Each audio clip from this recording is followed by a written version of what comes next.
and free.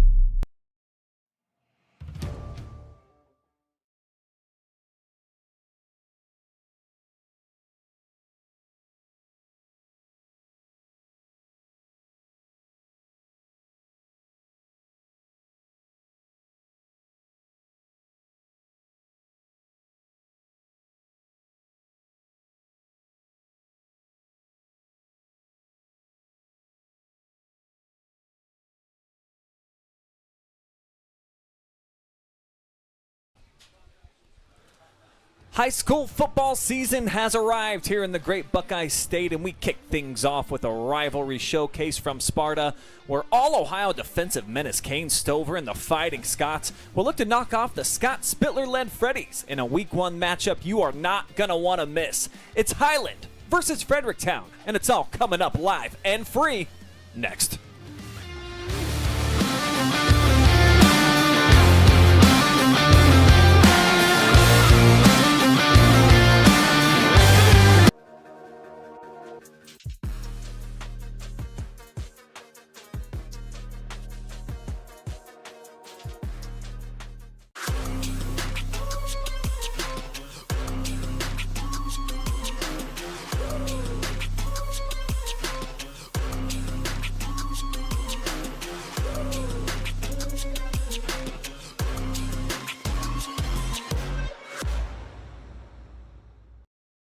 At the Killbuck Savings Bank, you can expect great products and service from a fellow Knox County Chamber member. Now offering premier card processing solutions and services, ensuring the business owners understand their credit card processing fees. We have a wide selection of card processing solutions that provide lower fees, faster payment, additional security, exceptional marketing features, and help to improve your business operations and customer experience. When it comes to comfort, every degree matters. At Buckeye Horizon, we proudly install and maintain train heating and cooling systems built to last, engineered for performance. And with our expert service, your home stays comfortable year-round. No matter the season, we'll keep your system running at its best. Call Buckeye Horizon at 419-529-2738, your local trained comfort specialist. At Knox Community Hospital, your primary care physician is more than someone who delivers your test results, more than someone who writes prescriptions, more than someone who listens to your heart. We are your healthcare partner who takes the time to know you, listen to your concerns, and provide you with expert personalized care to make and keep you well. Because to us, you're more than just numbers on a chart. You're a neighbor and a friend. Knox Community Hospital, in the community, for the community. Take a look at all the action from Friday Night Football right here in North Central Ohio with great analysis, highlights, coach interviews, and so much more every single Friday night right here on the OH Report.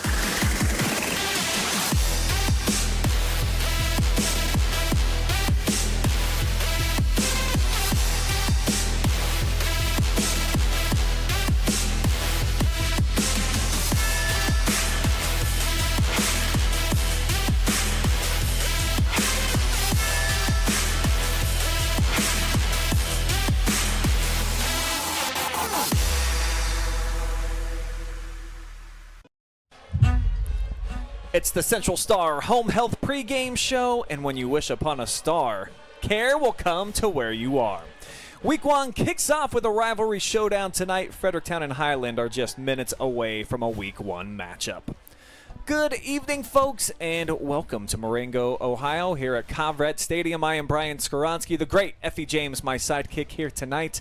And opening nights, there's just always exciting, man. Everyone, coaches, fans, the little kids, the cheerleaders, they all think they're going 10-0, Effie. Absolutely. They've got big expectations, especially when you're playing at home. So we're all very eager to see what summertime has meant for both of these programs and who's going to come out here and start the season the way you want to, 1-0. Yeah, it's always nice, especially for the home team. The community's here. Everybody wants to see what the football team is going to be like. The students come, and I've always said, you know, being an educator, being in education, the football season and program, your season always dictates how the school year is going to go. Yes, sir. So if your football team has a good year, you're usually going to have a good year inside the school building, inside the classroom.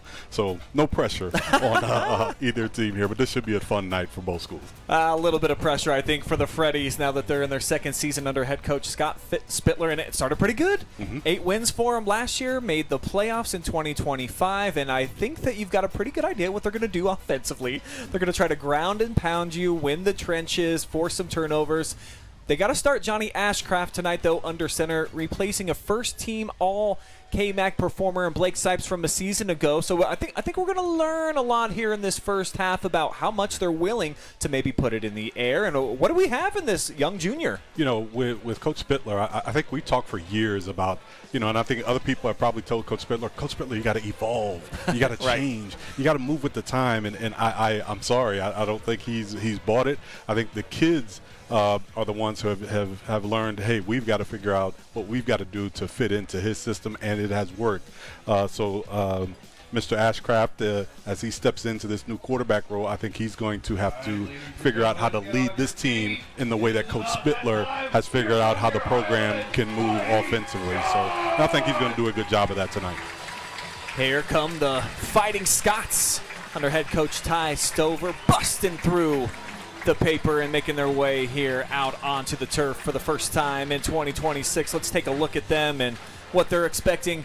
How about back-to-back 3-7 seasons? It ended a nice run of playoff, consistent, great seasons for them in Stover's first 4 seasons, but haven't had a lot of success since they joined the MOAC, Effie, and haven't had a lot of success against Fredericktown on opening night the last couple of years. So I think tonight feels kind of important for this team to come out here, get some early confidence, and just show that we're different. We're getting back to our old culture and our winning ways. Right. Now, I'm sure Coach Stover really wants to come out and show some different things and just set a different culture about his football team early in the season. You know, losses are one thing, but starting the season off with a win is totally different. It sets your season in a totally different trajectory. So if you can start the year off with a win against a team that you struggled against in the past, that can do wonders for what your season will look like down the stretch. Take a look at our player spotlights tonight. Camdyn Clutter is the dude we turn the spotlight on here for the Freddies, entering his senior season following a second-team all-conference junior campaign. This kid's got some great instincts, a nose for the ball, and I think just the right kind of chaos that Coach Spittler likes, where he's willing to just go out there and throw his body into any type of collision that he sees fit. Yeah, real physical, and, you know, has a nose for the football. And when you're playing this game, you got to have a kid like Camdyn, because he is going to find the football wherever it is. If you try to throw the ball, if you're trying to a rushing attack, he's going to be around the football, and that means a lot to your defense. So he's going to cause havoc against your offensive attack. They're going to have to find a way to keep him out of their offensive. They got to have him in their offensive blocking game plan if they want to run any positive offensive plays.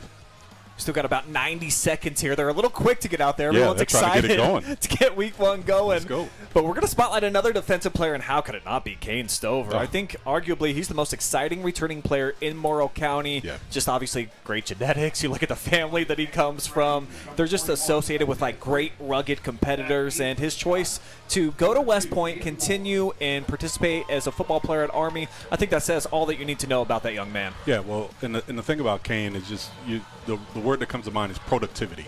He's going to be productive. He's going to play on both sides of the ball tonight, and he's going to, you know, be productive throughout the season, not just on opening night as everybody expects. That'll put nearly a bow on our Central Star pregame show as the opening kick, and the season is underway. And how about a great return here right off the rib? Caden Doherty from back under his own goal post takes it out to about the 32-yard line, and that is where the Fighting Scots will set up offensively for the first time this season. Well, this is, you know, important. This drive for Highland is going to be important to set the tone. You know, they don't have to. It's not about so much about scoring every single time, but just setting the tone offensively. You want to be physical up front. This first game is always, you know, usually you want to control and not have many penalties, but you want to set the tone up front. You want to be physical. You want to move people around on the offensive line. Let's see how they do. Stack box, full house, handoff left side. Plenty of running room here for Nick Hinkle. And it looks like he's going to have a first down to start things off. Great start here for the home team. And looked like they were thinking about coming out no huddle, but they will indeed talk things over. Yeah, I like that play. They got a great push up front on the from the offensive lineman, straight ahead, base blocking. And Hinkle just went straight ahead for a first down on the first down. They'll push it up the A gap again here, left side, 3 yards this time. Not a lot to be had, but moving the ball forward here. As Doherty checks out, Hayden Moore into the mix. In the Fighting Scots, they figure to have a lot of different ball carriers this season. And I like the way, and people talk about playing with tempo, and yes, they're huddling, but once they come out of the huddle, they get right up to the line of scrimmage, they go through their cadence, and they run the play. There's not a whole lot of messing around once they get to the line of scrimmage. I like that kind of tempo. Robbie Schmidt, the starting quarterback, flips it, and it's Hinkle again, carrying a couple of Freddies with him, and I think that's going to be enough for a first down. Cash Parker out to the 46-yard line of the Freddies. And again, you're talking about establishing yourself up front. Like 2 interior runs, that one off tackle. Hinkle all 3 carries now for the Scots, and they 2 first downs. And right now, the Freddies defensive line, kind of getting pushed around here in this first series. Let's see if they can get something done to stop this momentum. Keep it on the ground yet again here. Stover spilling it out wide. Looks to throw a stiff arm. It's a nasty one. Chucks Jonathan Ashcraft straight to the turf, but not a lot of running room to go after that. Minimal gain, but an electrifying run yet again by the Fighting Scots here in enemy territory. Yeah, Stover does a great job. He saw that A-gap was plugged, and he popped right back outside. And you can see the speed that he has, athleticism, stiff arm outside, but a good job that time by the Freddies of rallying to the football and stopping that for a 1-yard gain. Robbie Schmidt, junior season, listed at 5'10", 165 pounds. Going to be the starter this season for Ty Stover. Hasn't had to drop back and throw yet. Now they'll face a second down. Be a toss play. It's Hinkle looking for a crack. And the seam closes up awful quickly. 3rd down, 5 coming up soon. By Clutter and whole flock of Freddies. Brings up 3rd down and 5 at the 41. And right now, Hinkle has been, the workhorse so far this series, but now the Freddies are really starting to be more aggressive on the snap. When he gets the football, they are now stepping forward. They were waiting a beat. But now they're being really aggressive defensively, making a lot of contact now at the line of scrimmage or even behind the line of scrimmage at times. Scott's going to spread them out this time. 3 wide, 2 to the left side. First passing play, and here it is. Hayden Moore has to cut back inside. Had a blocker out in front. Big Peyton Merton. And it ends up being enough for a Highland first down. Brought down by Clutter, but not before another Scots. First down. There was Clutter in on the tackle. It'll be his first of the night. First and 10 at the 34. Nice execution on a short little hitch route. Got the big guys out blocking out front just enough for the first down. But again, Highland doing a good job of mixing it up. They've been really pounding inside. Just when they've pounded it enough. Nice little short completable pass for Schmidt, their quarterback. Easy route, what I call a no-read type of route. Quick little out route. Get the ball in your receiver's hands, let him make a play. This time Schmidt will fake it. And he'll have to string it out here wide, out near the 30-yard line. More positive yards here for the Fighting Scots. 4 more here. Effie, and the offense continues to roll. We knew that Robbie Schmidt, listed as a wide receiver actually here today, would have some pretty good wheels, and he showcases it right here. Yeah, and the thing about having a new quarterback, I think the key is don't want to have, you want to cut down on the negative yardage plays, and that's the key. So it's not about always the big plays for your new quarterback. You just want to cut down on the negative yardage. So if he gets a couple of positive yards, that's what you want. Clock settles at 8:01 to go here. Straight drop back going deep, got one-on-one coverage, and he's got a strike for the score. Hudson Howell into the end zone, and Highland strikes first. With the catch, Robbie Schmidt with the pass. The Scots are up 6-0. Pretty good stuff right there. Now that is a beautiful throw, and Schmidt, for not being known as a thrower, puts this thing right on the outside shoulder. Perfect. And a beautiful throw to get the Scots on the board. Impressive drive here for the home team. Looking to close out the drive up 7-0. The kick is up. It is pounded through from Josh McAvoy. And the Fighting Scots here at home off to an excellent start. They lead it 7-0 on this dart. We'll take a quick timeout. We'll be back. See if the Freddies can answer live and free here in Sparta.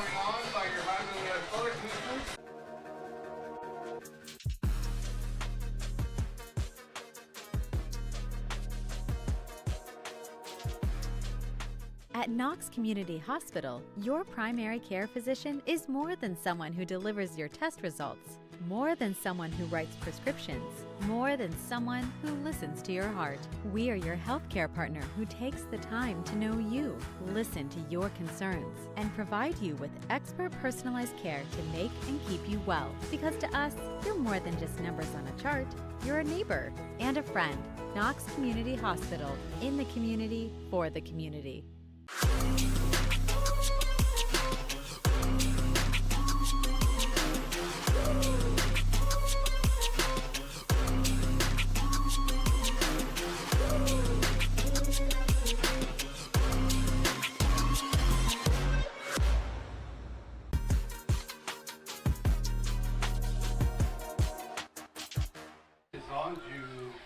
One heck of a drive here at home. The Scots on the board first. Jonathan Ashcraft getting burnt by Hudson Howell. And if you're going to give one-on-one coverage out there, they've determined, Effie, that they're going to take it. Nice little swing pass, an easy one on the first throw of the night for the junior quarterback. And then Robbie Schmidt, great dot on the last touchdown. Yeah, absolutely. I thought, if you're Coach Stover, you couldn't ask for a better drive to open the game. I mean, his offensive line came off the ball well. They ran the ball well as they get the kickoff here. But that was a perfect drive. If he had the scripted, his new quarterback completed a couple passes. Nice throw on the touchdown. Established the offensive line. You couldn't script it better than that for Coach Stover. Show you the touchdown pass one more time. Was a thing of beauty. Nice air underneath the ball. On the money. And then leading them to the outside where the defender's not. Gorgeous pass. Excellent hookup. And Highland cook it here early. Now it's the Freddies' turn. Also looking to replace one of their best quarterbacks that they've had in quite some time in Blake Sipes. Jonathan Ashcraft, the man who gets the call, and he'll toss it. Fighting inside here is C.J. Dickerson, and no surprise, Stover in there on the first stop. Oh, boy. He came, I don't think he was touched. He came untouched, and, that's the thing about this offense. You've got to account for Stover. He's going to have a nose for the football, and you got to make sure you got 2 or 4 hands on him if you want to run the football. Goes down officially as a gain of 1. The ball might be loose. It is. Highlands on top of it. Recovered on the play by Zach Riley. And the momentum flowing right now with the Fighting Scots.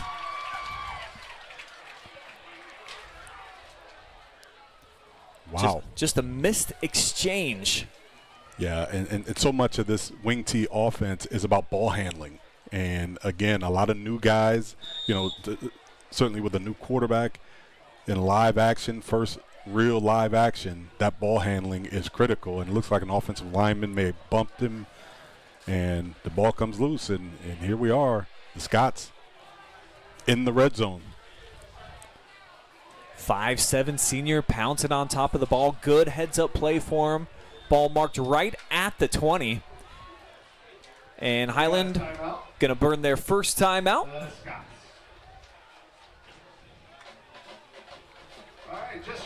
But some awesome momentum going their way. We'll take a look at the messed up snap one more time in slow motion here. Looks like it just never got up into the hands of the quarterback. Yeah, it just looks like the left guard was trying to pull, and the quarterback just didn't get out. And, again, there's ball handling and there's timing. With that wing T offense is about ball handling and timing, and everything is on time. Now, when it works well, it is difficult to stop. But if that timing is off, it is, it could be, ball security, all those things have to be in place. But because if an offensive lineman could hit you, the ball could get placed on a hip, somebody's hip. A lot of things could go wrong if the ball handling is not right.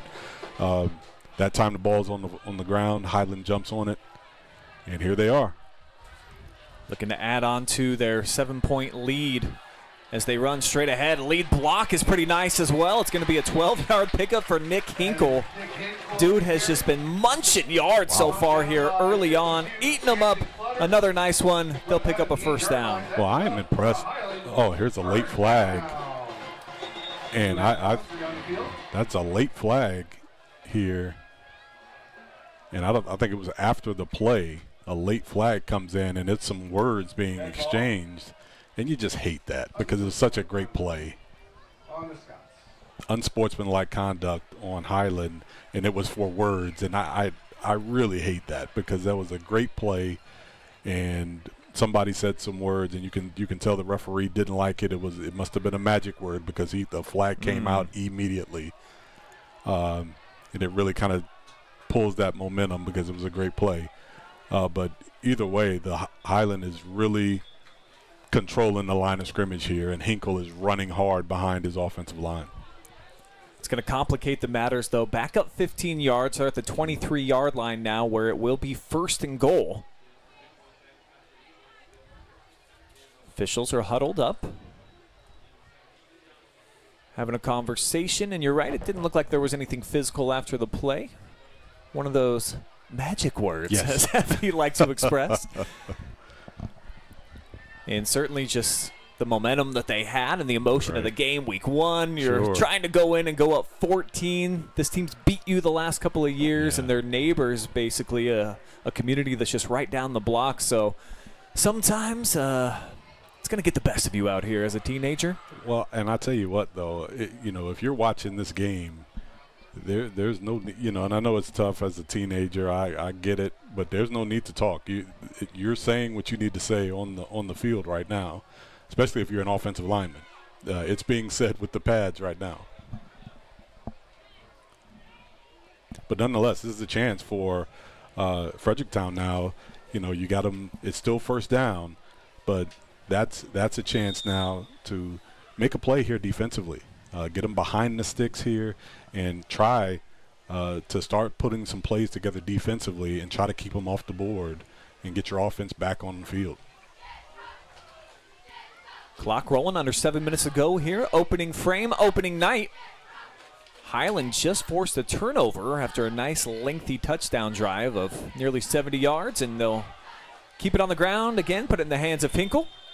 He'll get shoved out of bounds, and Camdyn Clutter gives him a couple of words of encouragement.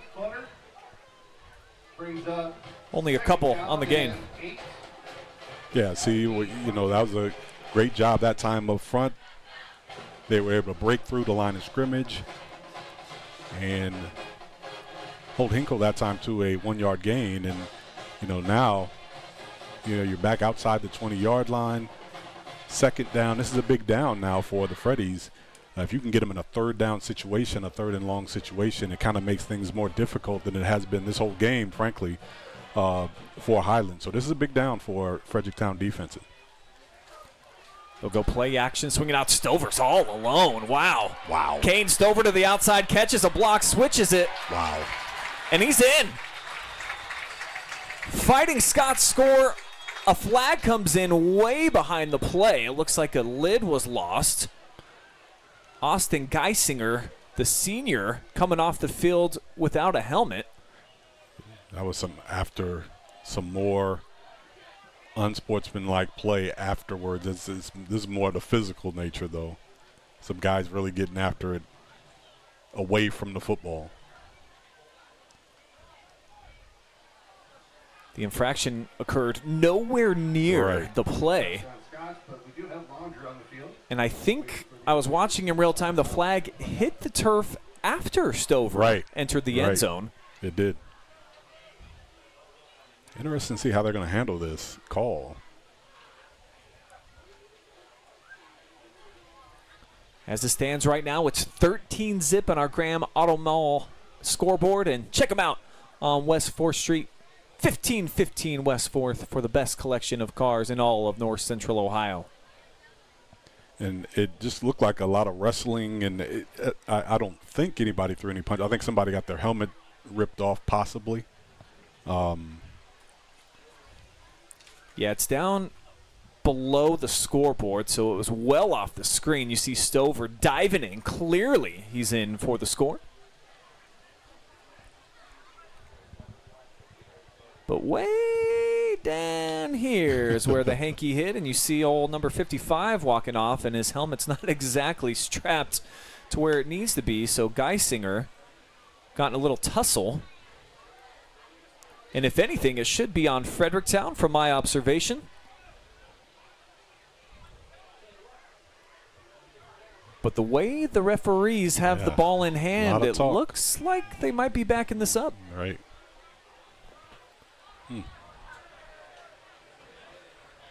Can they call it offsetting, possibly?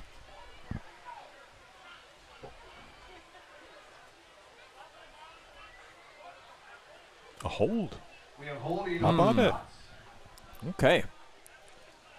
And then after the play, personal foul on the Freddies. So it will be offsetting.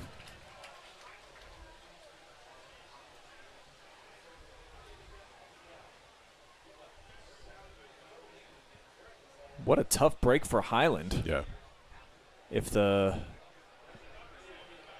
hold that they're talking about was on Geisinger, you know, very obviously he's about 35 yards away from where the play is going down. It is 2nd and 4 for the Scots at the 17-yard line.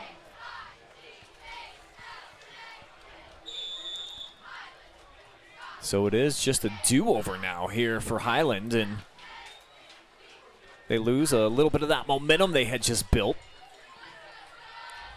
So they give the ball to Hinkle. It's been a great idea. Pulling the pile with him.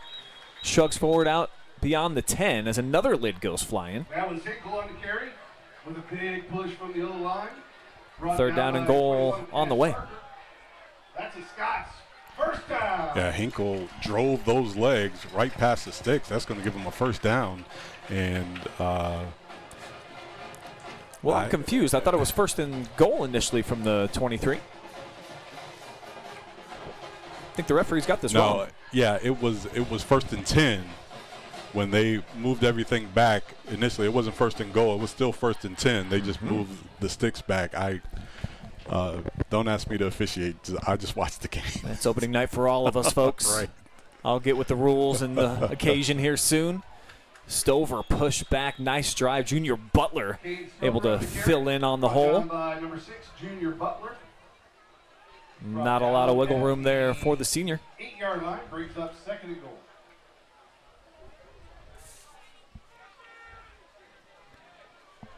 Just gets the pads low, drives him back into that mess there.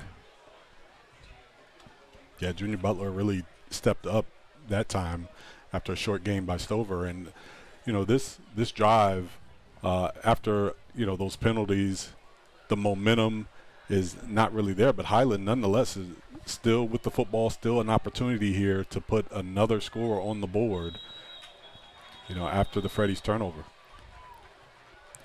We're going to get an offsides call here against Fredericktown, jumping into the neutral zone. Get them half the distance to the goal inside the 5. Brings it to the 3.5-yard line. Still second and goal.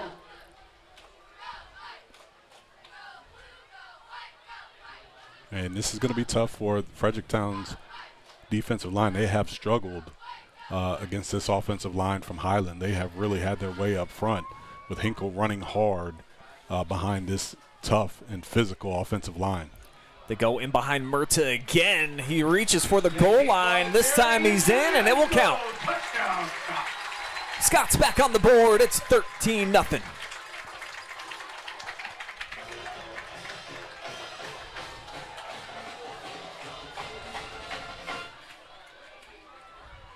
Impressive bounce back after that 15-yard penalty wiped out what would have been a first and goal, and then Stover scores, and then they take that off too. So On for the extra point. Highland overcoming some early adversity. And again, I am really impressed as the extra point is up and good with Highland's physicality up front and the way they have really controlled this line of scrimmage, and Hinkle just getting behind his offensive lineman and Kane Stover leading up through and getting a really good push into the end zone for their second score here in the first quarter. Another late flag is down on the field. Wow. And this came after the PAT was up and pure. So the count will remain 14-0. An excellent start here for the home squad, and let's show you what Effie and I thought would determine this game tonight. Our keys to victory presented by Central Star Home Health. And for me, I thought it was going to be the turnovers would be big time, and so far they've created one. They've been able to cash it in for 7 points, so seems like it's helping. Absolutely. In the trenches, Effie, for you, Yeah. you know, Scott Spittler teams, typically, that's their MO. That's where they dominate. You see them at practice. They do the board drill. Right. They don't do that at very many practices that I've ever seen. But so far, it's been the Highland Scots and their big boys up front that have really kind of controlled and manipulated where the line of scrimmage was going to end, not necessarily start. Well, and I thought that would be critical for them on both sides of the football because, you know, it's about physicality when you play Scott Spittler coach teams. You know, on both sides of the ball, you got to be able to control the line of scrimmage, and boy, Highland has really done that here so far. On the flip side for the Freddies here on the road, looking for a third consecutive win over Highland on opening night. Got to find something in the passing game. Blake Sipes was able to do that for him last year. He was a dynamic runner. They had a lot of them, and that really carried the team, the run game. However, what got them to 8-3 overall and third place in the KMAC was the fact that they were able to have explosive pass plays. They're going to have to find a couple of those, I think, here tonight. Yeah, they're going to need that, and I thought it was important for them to get off to a fast start, and not just because, you know, most teams want to do that, but because you're on the road. It's an opening game, and like you said, when you're on the road in the opening game, the community is out, everybody is excited, the home team is generally at an advantage, so you want to come out being the road team and get off to a fast start, set the tone. And when you don't do that and you get behind on the scoreboard, especially when you got an offense like they do, which is not typically built to come from behind, it just makes things tough. So it's really important that you got to get off to a fast start. They haven't been able to do that so far, but we're still early. We're still early in the game. 14 unanswered points. The Scots have had it twice. They have tasted pay dirt twice, so a double scoop of fun here already. Hoping to get the sprinkles on top at the end of the night. That's for winners only, Effie. At least that's a rule in my house. See if that works out for them. It's only fair. Right. McAvoy with a short kickoff. Here comes Lakin Hunter. And how about this field position already into Highland territory? The ball, I think, might have popped out. But the Freddies pounce on top of it. Let's run a replay for you. See exactly what happened here. On the return for the Freddies out to the 47-yard line. just 47 yards away, but right here, Brought down by 58. thought the ball might have came out. Maybe just bodies tumbling and getting tangled up. That's all it was. Now it's a Freddie first down. Shotgun. And it's going to be a snap to Ashcraft. Veers his way out wide. He's got 9 3/4 yards. Going to be just shy of moving the sticks. And just what you would want if you're a Freddie fan. Trying to respond here. Yeah, and it's good field position, is just what they needed here in their second drive. Gives them some room to operate. They're back not up against their own goal line. Now they've changed a little bit of their formation. Their quarterback now is in the shotgun as opposed to being under center. So that gives them a little bit of a different look here. Piling into a couple of defenders. And then bouncing forward for the first down, C.J. Dickerson. Number 32, C.J. Dickerson on the carry, brought down by Hinkle and Riley. 2 carries and a fresh set of downs now here for Fredericktown. 34-yard line. So, and that's what you need. Get that first down, and Dickerson running hard there for a few yards, and now you're able to switch up your offensive looks and give the defense something different to look at with that good field position. Get your first down, get your offense in some rhythm here now as you get inside the 35-yard line. Man in motion is Dickerson. They'll fake to him. Jump cut from Ashcraft. And he'll find a 3-pack of guys wearing black uniforms. Gets pushed back maybe a yard. Yeah, one thing about being the quarterback for Scott Spittler, you've got to be a tough guy. So there's no question about is Jonathan Ashcraft a tough kid. We know he is because he's playing quarterback for Scott Spittler. We know he's a tough kid. You'll see him lead blocking tonight. Of course. That's my favorite play. My absolute favorite play. They'll have him in the gun yet again here. Couple of tight ends. They do not have very many wide receivers even listed on the roster. So if you're going to play for him, you're also going to block up front as we get a fake. And here is Ashcraft. He's able to get around Stover. Missed tackle for him. That's a rarity. But not a lot of room to go after that. Drop down on the play by a couple of guys, including Robbie Schmidt. Bring up a third down. No gain on the play, brings up third down and 9. Great job with discipline that time by Highland's defense. They were, there was the jet sweep. They stayed disciplined, and you have to be disciplined against this offense. And they stayed on their assignment, made the tackle for no gain. Come up under center here on a 3rd and long, and again, loose. snap does not get into the hands of Ashcraft. Second time we've seen that tonight. 3 on the play, brings up 4th down. Ashcraft a little slow to get up as well as the down marker adjusts to 4th. And at this spot on the field, 36 probably rolling the dice, even though they got to pick up right around a dozen, Effie. Yeah, they got to go with it here. And again, that timing just never felt right. It looked like the snap was slow, and Ashcraft never got it fully in his hand before the guard started to pull. And it was the same thing that happened on the first turnover. 2 wide, twins to the right. Ashcraft's going to run that way all the way. Catches a block, turns up. Block. Great jump cut, and how about that? A first down off the rush. Schmidt eventually brings him down. Gutsy call for Coach Spittler and the staff. Now that is great blocking up front. And I mean every guy to a man, the receivers, the backs, everybody. That is zone right, or what they used to call student body right, and everybody's got a hat on a hat. That is perfect execution by Fredericktown to get that first down on 4th and long. Great job up front.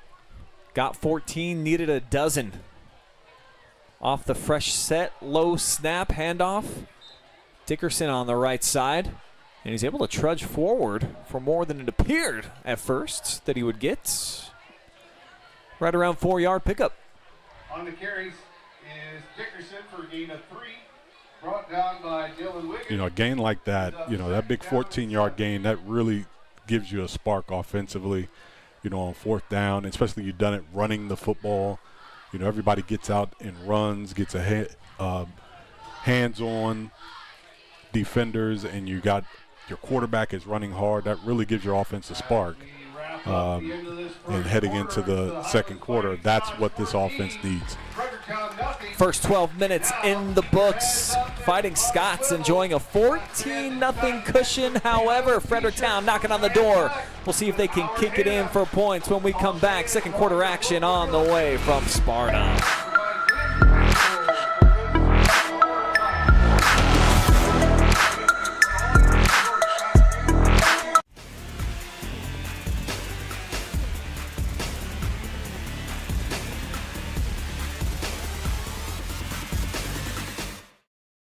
At the Killbuck Savings Bank, you can expect great products and service from a fellow Knox County Chamber member.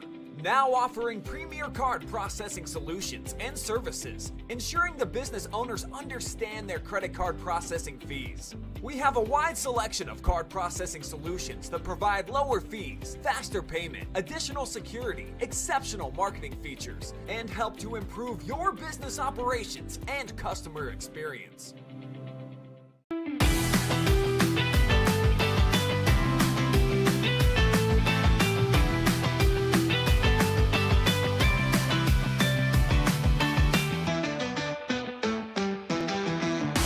Call Buckeye Horizon, your local trained comfort specialist.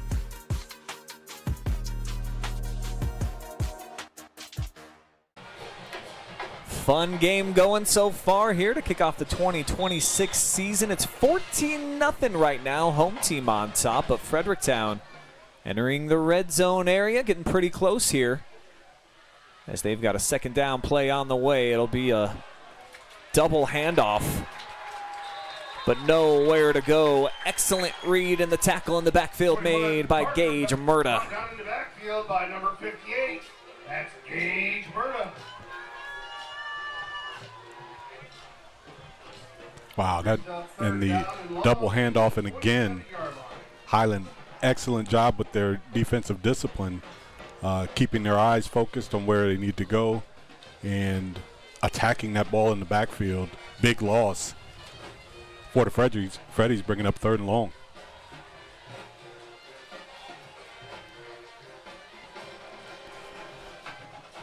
And Murda was kind of the last line of defense there, too, if he didn't make that play. Plenty of green out in front. Ashcraft calls his own number. He gets bursted forward. A big hit from Stover sends him out near the 22-yard line. Another 4th down on the way. Well, I'll tell you what, if I'm Highland right now, all I'm thinking is wide side of the field, zone right. Make sure they don't run that same play where they went 4th and long last time, because that was great execution that time. But they're going to take a time out here and talk about it, Coach Spittler. Fantastic to be back with you guys here for high school football. No better state in the 50-nifty than Ohio for nights just like tonight. I want to say hello to everybody out there watching live and free on the OH Report on Facebook and then YouTube Channel 1. We're also on the BS Media Productions Facebook page. I'm going to jump into the comment section with you guys here momentarily, see what all the chatter's about, but I love giving away free prizes, Effie. How about whoever is the farthest away watching the game tonight, live and free sports for the whole year. How about that? I'm going to send a gift certificate right to your doorstep. I guarantee you're going to enjoy it. We'll have plenty of Fighting Scots this year, too. 32 total games for Highland right here at this field. And what up to Daniel Stotts cheering on the Freddies tonight. See if they can pick up this 4th down. Man in motion, bobbled, and a blunder. Dylan Wigan got in there to touch him dead, but it was dead before it even had a chance to accelerate and take off. Again, just a bad snap, but as you can see, they were going to run what looks like that same play 10 at the 28-yard line. Or they were going to try to throw, but I think they were going to run that zone right play.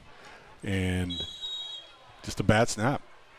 And execution, timing, ball handling, so critical, but it is failing Fredericktown right here, here in this first half. Couple turnovers now for the Freddies. That one on downs, previously on the fumble. Make sure that you do drop us a comment. Effie and I always love hearing from you, the fans. It's what makes being live on YouTube and Facebook so cool, the interactivity that we get with all you guys out there. Be part of the game. Looks like we've got an injury on the field. It's always tough to see that. Youngster down in the middle of the gridiron, clutching his knee. Didn't exactly see who it was, and that's on the heels of the Stover 6-yard pickup on first down. Is that Hayden Moore? It is Hayden Moore. Yeah. And he's trying to limp it off. Yeah. For week one, I got to tell you, I think the sports gods got in touch with Mother Nature and told her, you know what, it's fall season now, okay? It's Football's been enough. back, so. Right, we've had enough. 76 degrees, and not that muggy out tonight. No, it feels good out tonight. Feels good out tonight. We've had enough rain to deal with here in the last few weeks. Yeah, I think the message has been sent, whatever message that was. The rain and the storms and all that. Yeah, we get it. We got it. Lesson learned. Let's get back to football. Right. Off the 3 receiver set, they'll keep it on the ground with Hinkle again. Big explosion to the left side. A flag comes in behind the play. Looks like it's going to be in the area of holding out on the perimeter. The gentleman who's got the touchdown catch, Hal, might have been caught for this one. Let's check it out. Yeah, again, this offensive line, again, is just really coming off the ball, and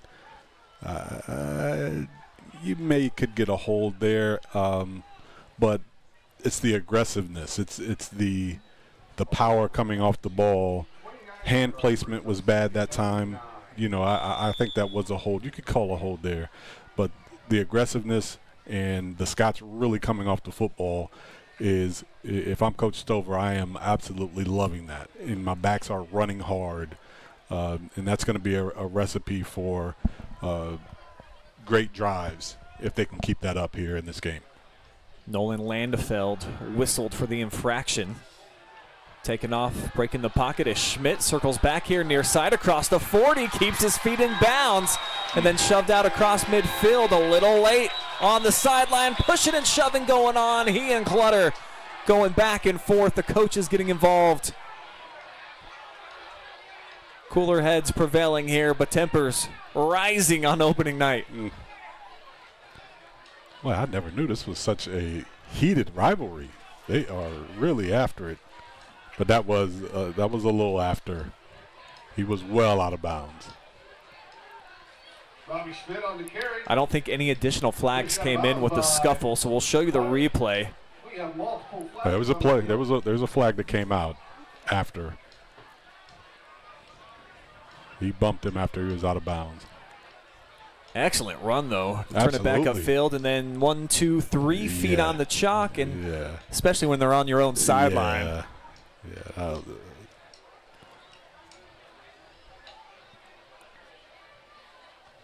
A little extra pushing and shoving. I had no idea this was such a heated ride. There's definitely some animosity amongst these two teams. You catching that scent of hate in the air right now? A little bit of bitterness on both sides? Absolutely. This is a fun one in week one. Former conference rivals, of course, in the KMAC. Went head-to-head for years and years. Dead ball, personal foul on the Scots. Penalties offside. Coach Stover is pretty upset. The There was only a flag thrown on them on the sideline. And when we replayed it there, I didn't see anything. They were just pushing in the chest, which I think normally should be okay. It's when they start batting you around in the face when the flags come out. Yeah. Wasn't a lot there.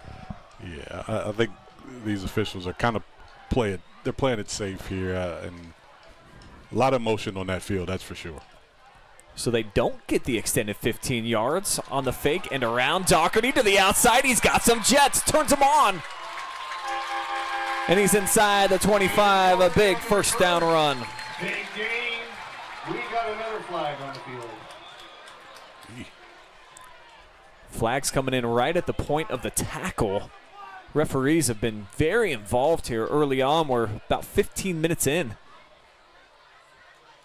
Lots of hankies.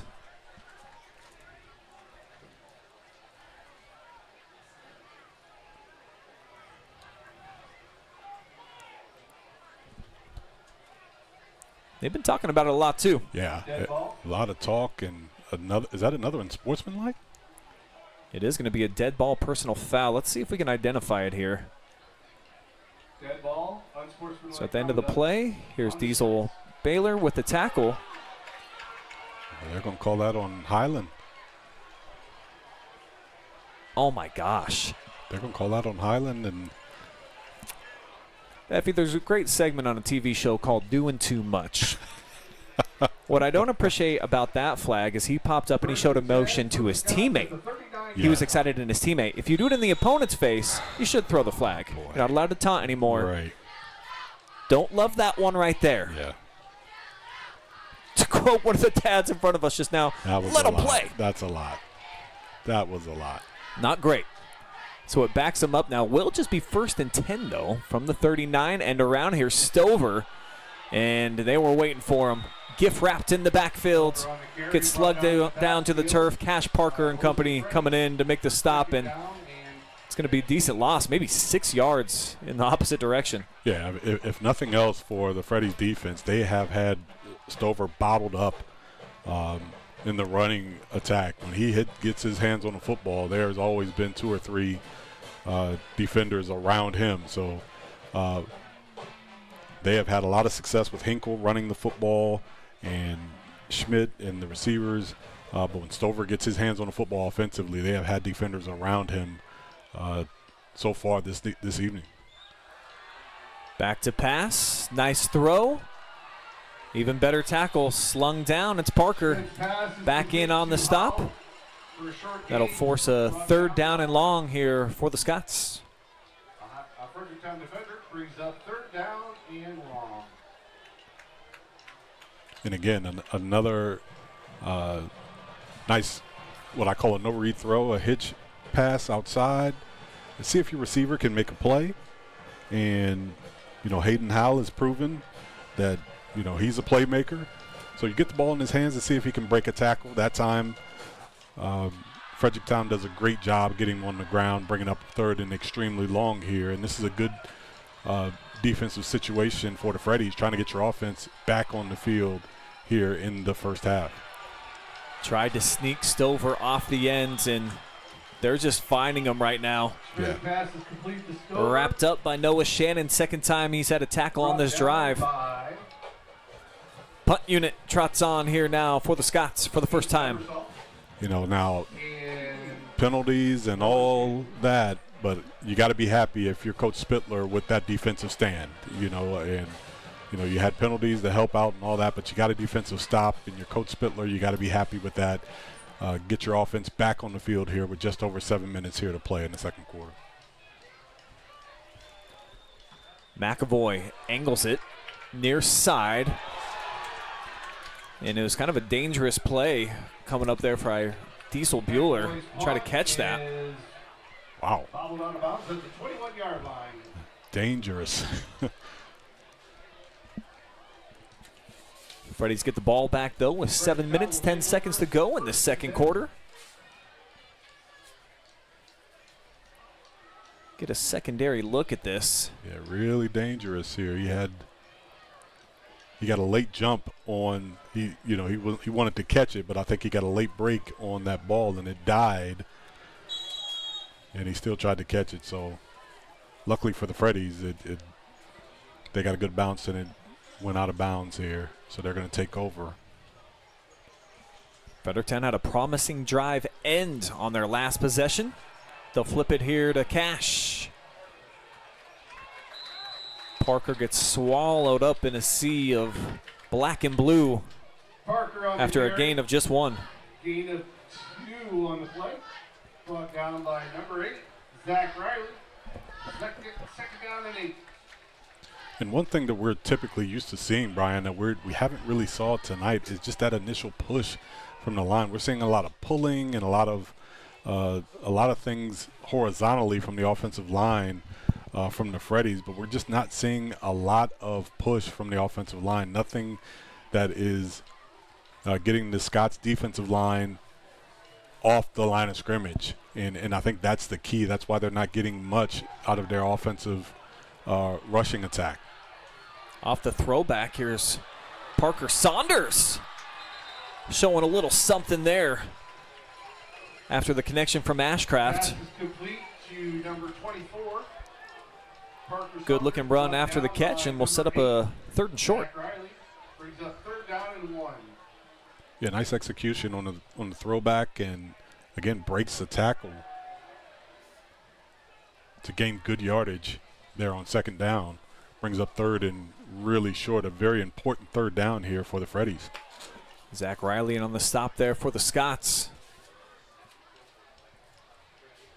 Everybody in tight off the toss. Big hole to the near side. Consecutive touches now for Saunders. It's good for a Freddies 1st down. 1st down's presented by Avita Home Health and Hospice. Check them out in the description down below. Their website, serving 8 different counties, including both Knox and Morrow. And that is a big run for Saunders. That is only the 3rd 1st down for the Freddies tonight, but that keeps the drive alive here in the 2nd quarter. And they're trying to maintain some rhythm, keeping their offense on the field. Like you said, they had a good drive going their last time with the football. They want to try to maintain and get into some scoring area here this drive. Aiden Ebersol, his 1st carry off the toss out across the 45-yard line. Carry by Ebersol. Brought down by Hinkle and Stover. Brought down at the 46. Freddies starting to find their footing right now. And offensively, getting those big fellas out to the 2nd level. And you see Noah Shannon finding a linebacker and opening up for roughly a gain of 6. Yeah, that's the key. They can get up to that 2nd level and get some hands and get some bodies on Stover. You know, you got a chance to have a positive play. Very similar looking play in formation. Ebersol trying to hit it back to back this time.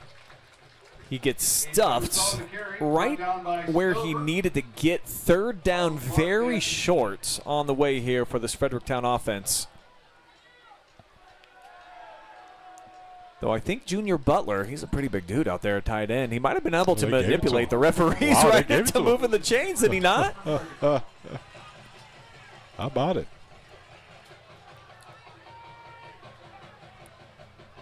Looks short from our vantage point up here. But it will be a Avita Home Health and Hospice 1st down. So the chain gang's already moved, reestablished. Pitch play here, and Saunders knocked down at Stover at the line of scrimmage. 2nd down and 10 at the 49.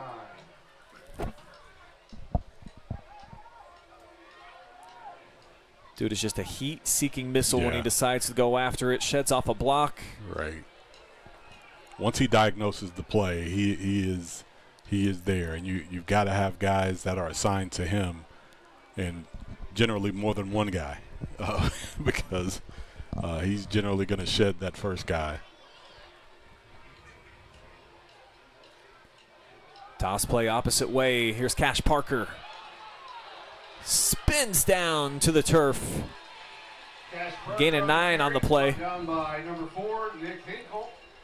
Freddies continuing to find some success in the running attack. Yeah, nice run that time by Parker, and Ashcraft that time on the lead block gets out ahead of his running back. And, I think, and if they are doing this, I'm not sure if they are, they may be just checking away from Stover, finding out where he's lining up, checking away, so at least he has to run it down from behind and giving blockers a chance. Looks like we got offsides. It's a great call. Flag on the play. Looks like they got the Scots to jump. Hard count from Ashcraft. Yeah. And that'll move the chains. For the Freddies at the 37-yard line. 2:57 to go here before we reach halftime. And the Freddies back on the move. We'll snap this from the Highland 37-yard line. It's been all runs so far on this drive. That ball came loose again.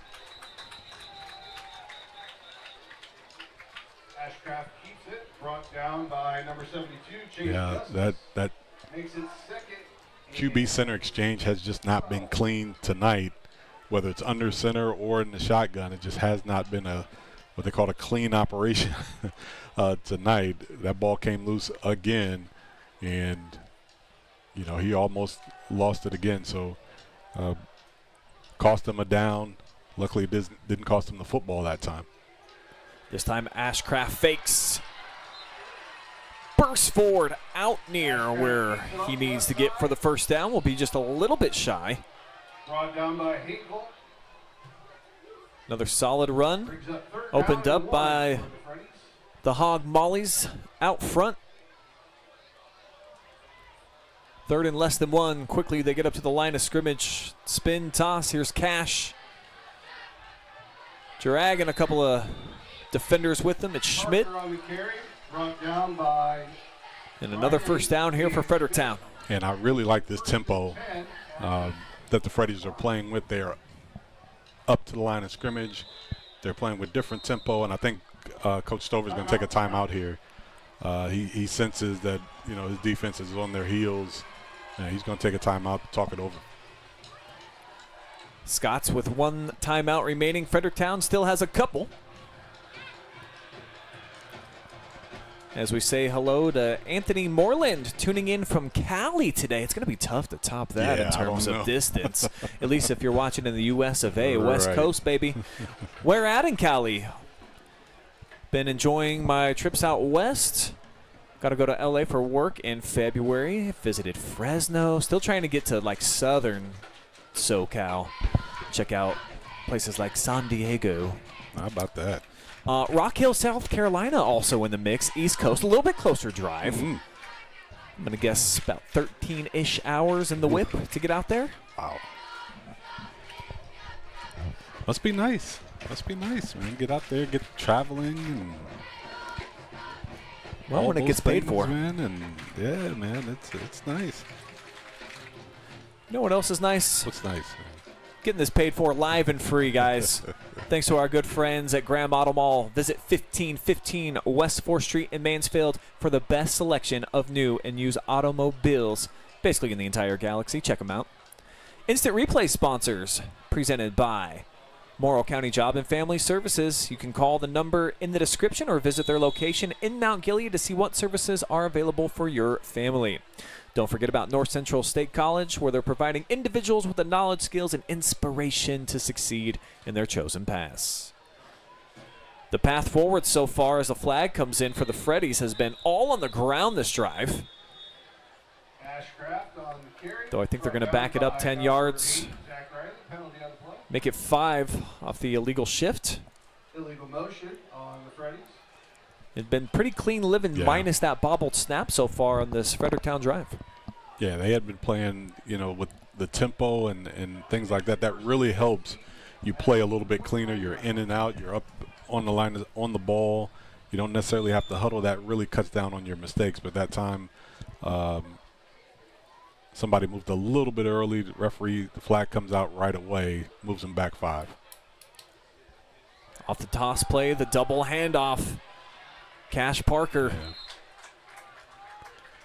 He'll get drugged down. I think that was Zach Riley out wide. Number 21 on making the stop. Brought down by Riley. Not a lot of space. Brings up second And again, one of the things that's just that you can tell with a team that it's certainly going to get better as the year goes on. The ball handling, especially, it shows here with the double handoff. Just things not as clean as they're going to be as the season goes on. They struggled a little bit with that double handoff, and the timing is not quite there, so they didn't get really short gain, if any, that time on first down. From the gun this time. Fake, they'll roll out, they're going to throw it. It's a little low, but the catch made down to the turf is Lakin Hunter. And Ashcraft gets Fredericktown out to the 20-yard line. They'll maneuver up to the line of scrimmage quickly, but a timeout taken by Coach Spittler. They're down to their last. Just a reminder, look out for those 50-50 raffle tickets. Couple more thank yous to our friends at Avita Home Health and Hospice, where they're providing high-quality community health care and improving the quality of health in families throughout their lifespans.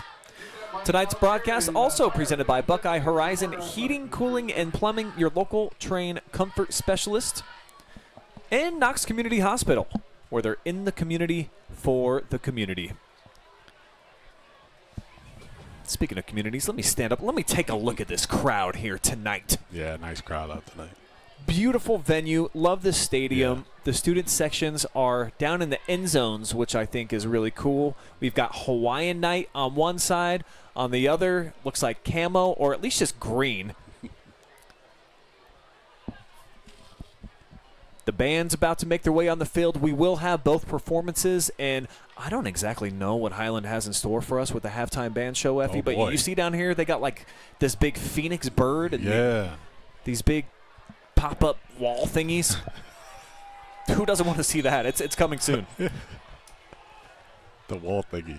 Yeah, it's a technical term. I'm not great with verbs or adjectives or nouns. I don't even know what I'm looking at. I know what this is. Busted play, but Ashcraft can't turn it in to lemonade. Fourth down coming up now for the Freddies, and the clock's spinning. And it looks like they're going to take their last timeout. Yeah, and these are the moments where not having a true passing attack, or at least a few go-to routes down the field, really hurts you in the red zone, because you're so heavy run that they don't really have go-to pass routes in the red zone. So if they get tackled in bounds here, you have to burn your timeouts. So I think they were looking for something down the field, and when you don't work on those things a whole lot, and you got a new quarterback, it's just hard to see. You know what I mean? When you're a new quarterback, it's hard to see anyway when you're a new quarterback, but certainly when you don't work on things a whole lot down the field, it's certainly hard to see. So this is a tough spot for the Freddies, but right now you need somebody to make a play. This is where you need someone to make a play. You're on the left hash here. You need somebody to make a play here on fourth down. Do or die right here on this fourth down play. They're going to keep it on the ground, run near side, a little bit of room to the right, and the flag is down. It's going to take it off the board. Yeah. C.J. Dickerson right now enjoying a little celly, but you see that hanky. I tell you what, though, Brian, I love the call. I absolutely love the call because, look, yes, we're on the 20-some-odd yard line, but this is who we are.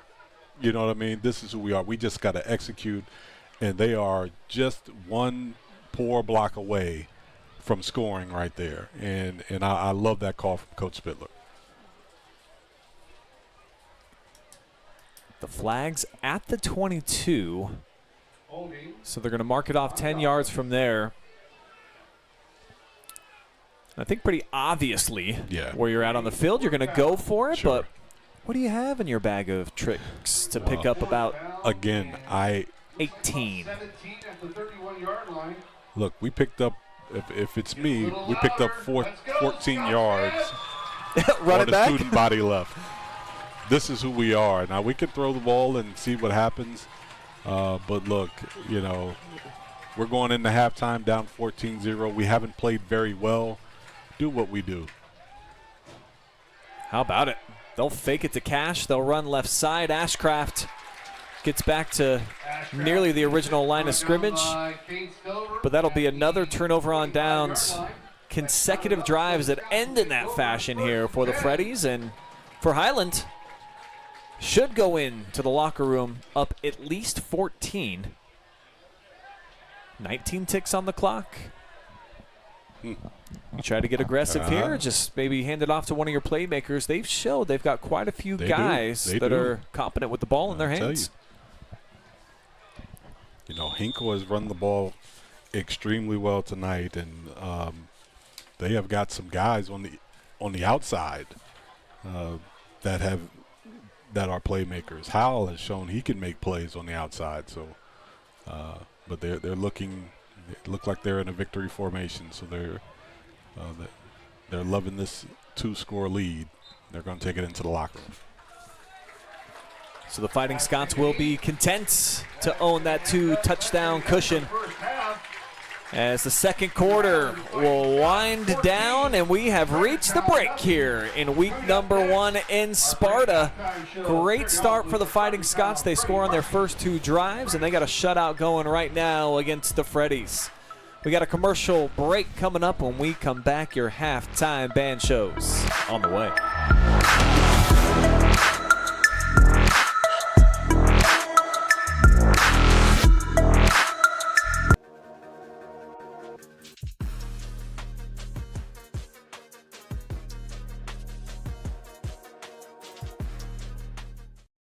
At the Killbuck Savings Bank, you can expect great products and service from a fellow Knox County Chamber member.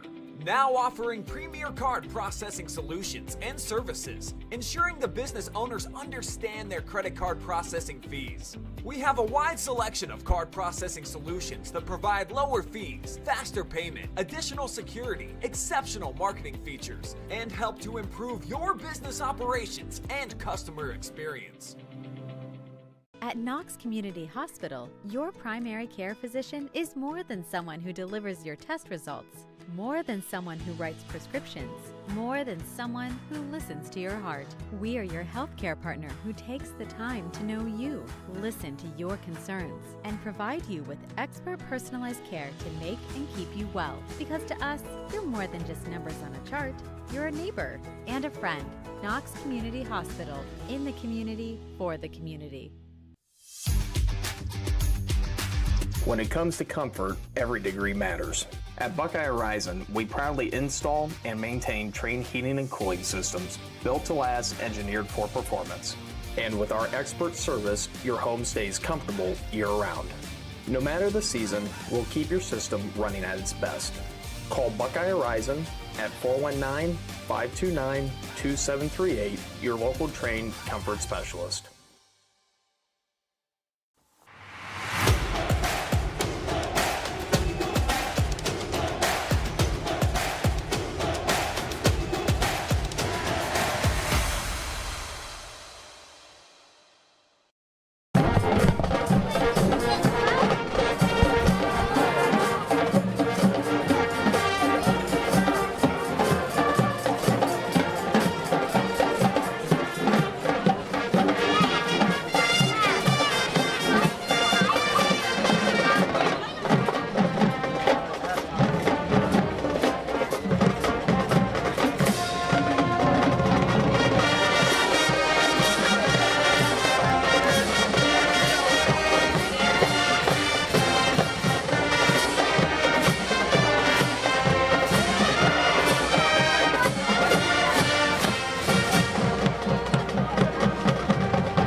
somebody.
Captures what it feels like to get in line and do your dance. Get on your feet as the band plays Cupid's famous hit, Cupid Shuffle.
gentlemen, citizens of Morrow, it's time for the pride of Highland, the Highland Marching Scots! Straight from District 14, they're led on the field by Madison Shelley and Allie Waters, and under the direction of Amy Arnett Thomasek, Heather Faulkner, Logan Denman, and Aubrey Lovely. Let the 2026 games begin! Tonight, the Marching Scots unveil their contest show, The Arena. Composed by Jeff Chambers, with drill forged by Sean Bradley, this production rises straight out of the capital itself, based on Susan Collins' Hunger Games franchise. Let's meet tonight's tributes and soloists. Nick Carpenter, trumpet. Rachel Jacobson, alto sax. Jackson Thompson, alto sax. Bryce Fournay, alto sax. Kirsten Mullins, tenor sax. Jackson Schwartz, snare. Olivia Smith, snare. Brianna Sinsley, guard. Echo Sanders, guard. And Bella Hendershot, guard. May the odds be ever in your favor. Let the games begin.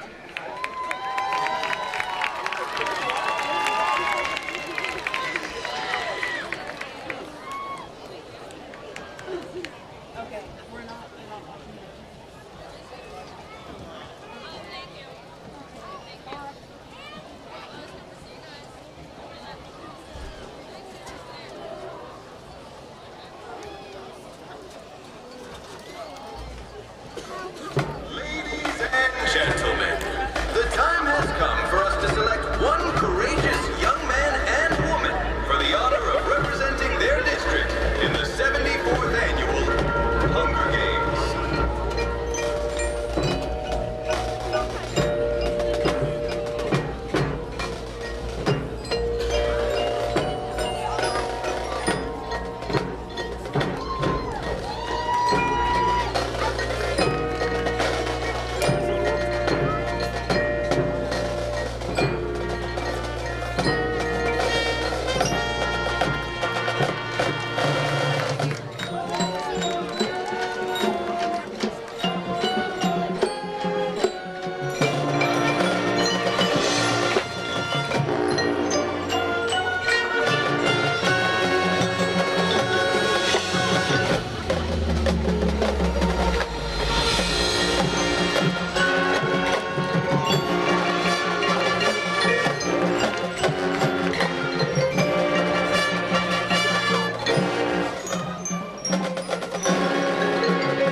May the odds be ever in your favor.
is the only thing stronger than fear.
Well done, victors. The arena has spoken. One more round of applause for the Pride of Highland, the Highland Marching Scots!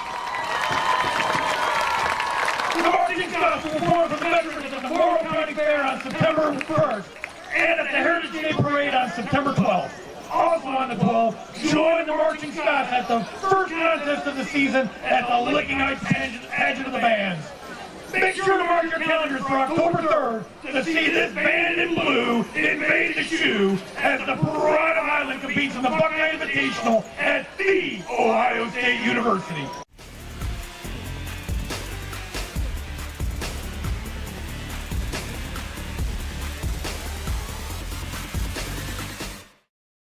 At the Killbuck Savings Bank, you can expect great products and service from a fellow Knox County Chamber member.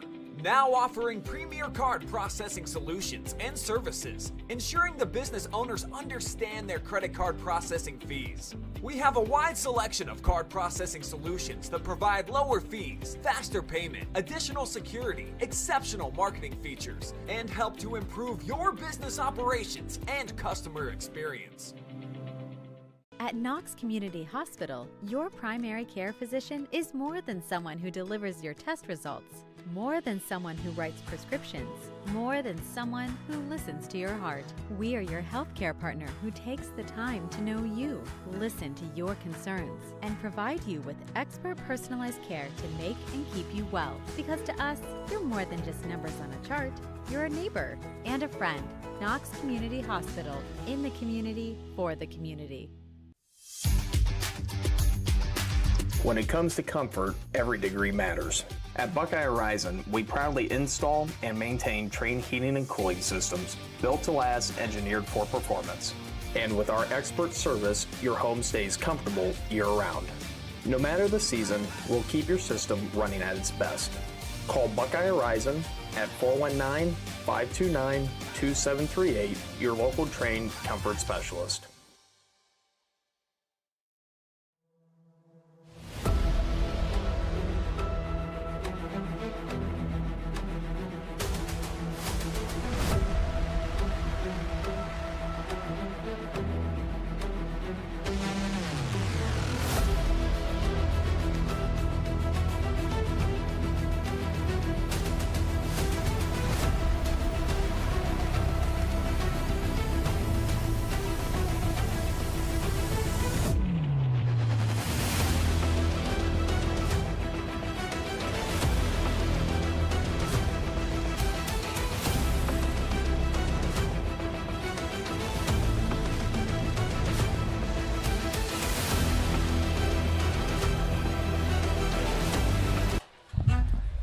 Your halftime show is presented by Central Star Home Health, part of the Star Multi-Care Services Network. That is the current winning team right now, Highland, here at home, 14-zip. They lead one of their rivals in Fredericktown, who's on the opposite side, getting warmed up right now as we welcome you back to fabulous Covret Stadium here in Marengo, Sparta. I don't know. I'm told both. So right. I just keep referring to it as Sparta because I think that's where the school is, but Marengo is the town. Effie, all you need to know is that this football team looks like they've got a lot of promise here in the 2026 season. The home fans are enjoying the view and what they've seen. Yeah, I'm liking what I'm seeing too, and for the record, I like Marengo. I just like saying Marengo, so I think I'm going to stick with Marengo. But as far as the football team, I think that, back-to-back 3 and 7 seasons does a lot for the start. So getting ready to start a season and saying that, we're going to doing something different this year, I think they're doing a great job of that. So kudos to Coach Stover and getting his team ready to go in game 1. And that's putting all those old spirits to bed. At least he's going to try to do that if he can keep it going here in the second half, putting all those 3 and 7 spirits to bed. He's trying to do that here with a really good first half of football by his team coming out ready to play against their rival here tonight. And you see just the one turnover on the stat sheet right now for Fredericktown. They have 2 turnovers on downs, though. Right. Those aren't official stats. However, they give the ball back to Highland in both of those situations, one in the red zone, one just outside of the red zone. So for this Fighting Scots defense, it was some of that old analogy, bend but don't break type of thing on those back-to-back drives where they allowed them to move the ball down the field, but when it mattered most, Effie, they stiffened up a little bit when their end zone was starting to get closer to their heels, and they're keeping a clean sheet right now. And I think that they've got the bigger bullies up front. Right. They've kind of proven that on both sides of the football.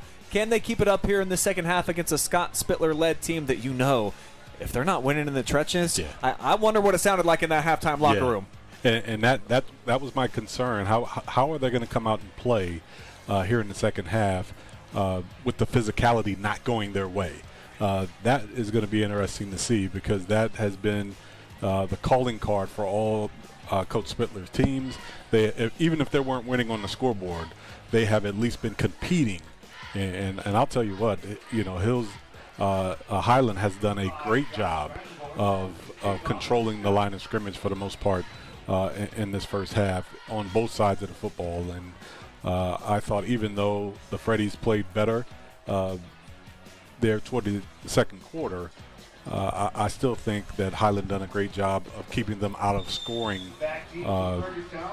threat to score there in the second half to keep them off the board. So I still think we're in for an entertaining second half here for this game.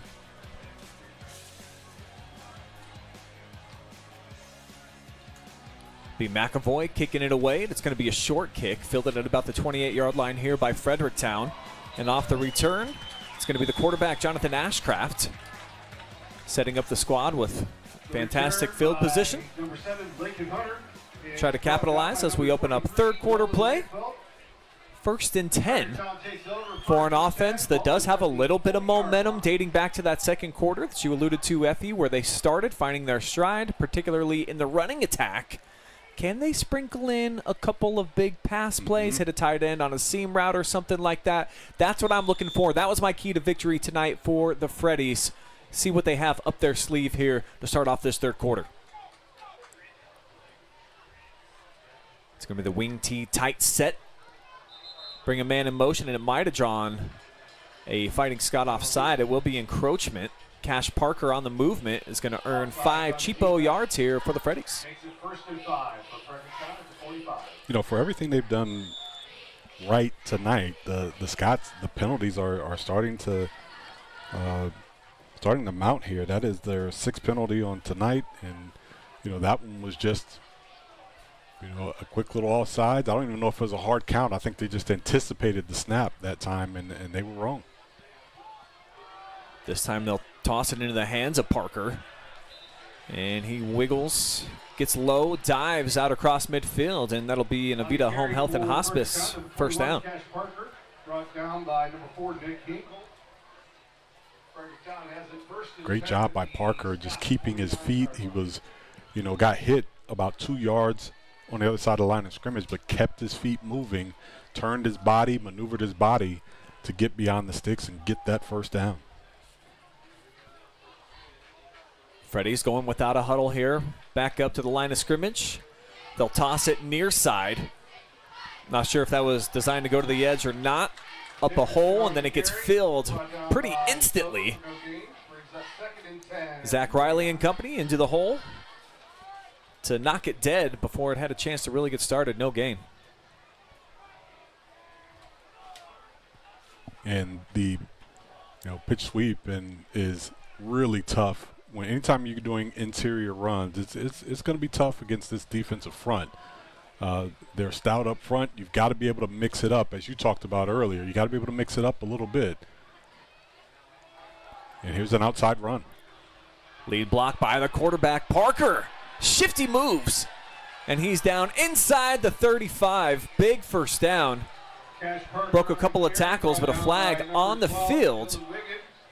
And it's right near where the ball carrier was when he got brought down to the turf.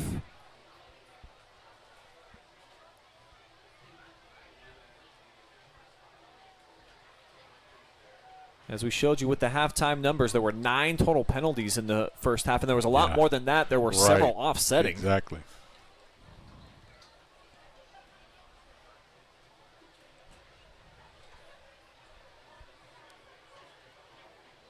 A lot of discussion going on. With every flag, there's a lot of discussion going on. Personal foul. We've had plenty of these tonight, and you noted just kind of the ferociousness that was in the air. And hey, speaking of offsetting penalties, it's been a theme tonight. Let's see what happened. It was a nice run. That was. Great job up front. That, again, an outside run. Uncharacteristic missed tackle by Kane Stover, but a good hard run by Parker, and just some looked like he whipped his leg on top of the defender after the play. I'm not sure what the Highland kid did, though, as there's a big hole up the middle, taking advantage of C.J. Dickerson as he dives forward for a gain of 8.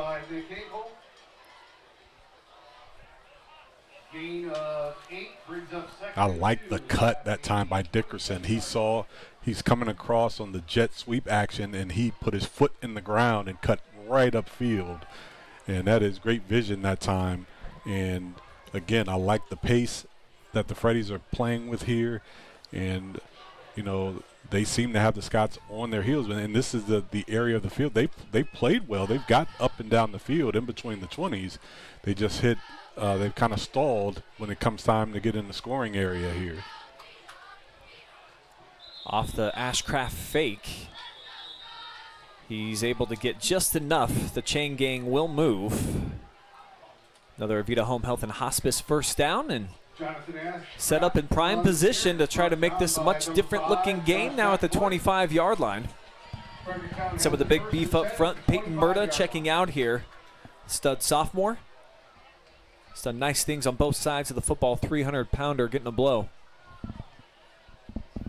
Yeah, and this tempo and this, they're going inside, they're going outside run. They are really, and fatigue is going to start to set in here the longer this drive goes against the Scott defense. Here's Cash following the Ashcraft block. And then he'll get Submarine Stovers in there to help make the stop along with Austin Geisinger.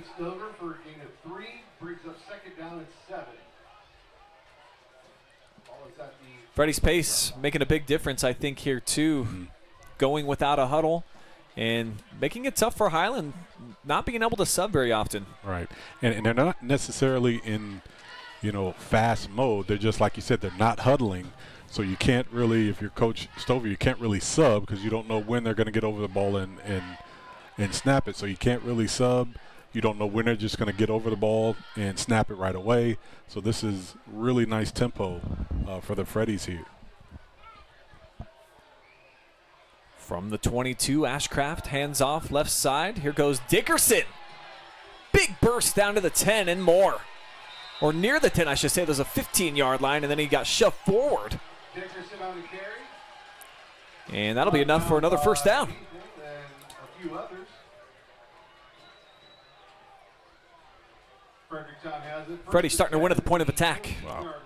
And that is a big, nice hard run by Dickerson. And that is, I believe, the left guard pulling up front, leading around up front. And this is what we're used to seeing from Scott Spittler's offense.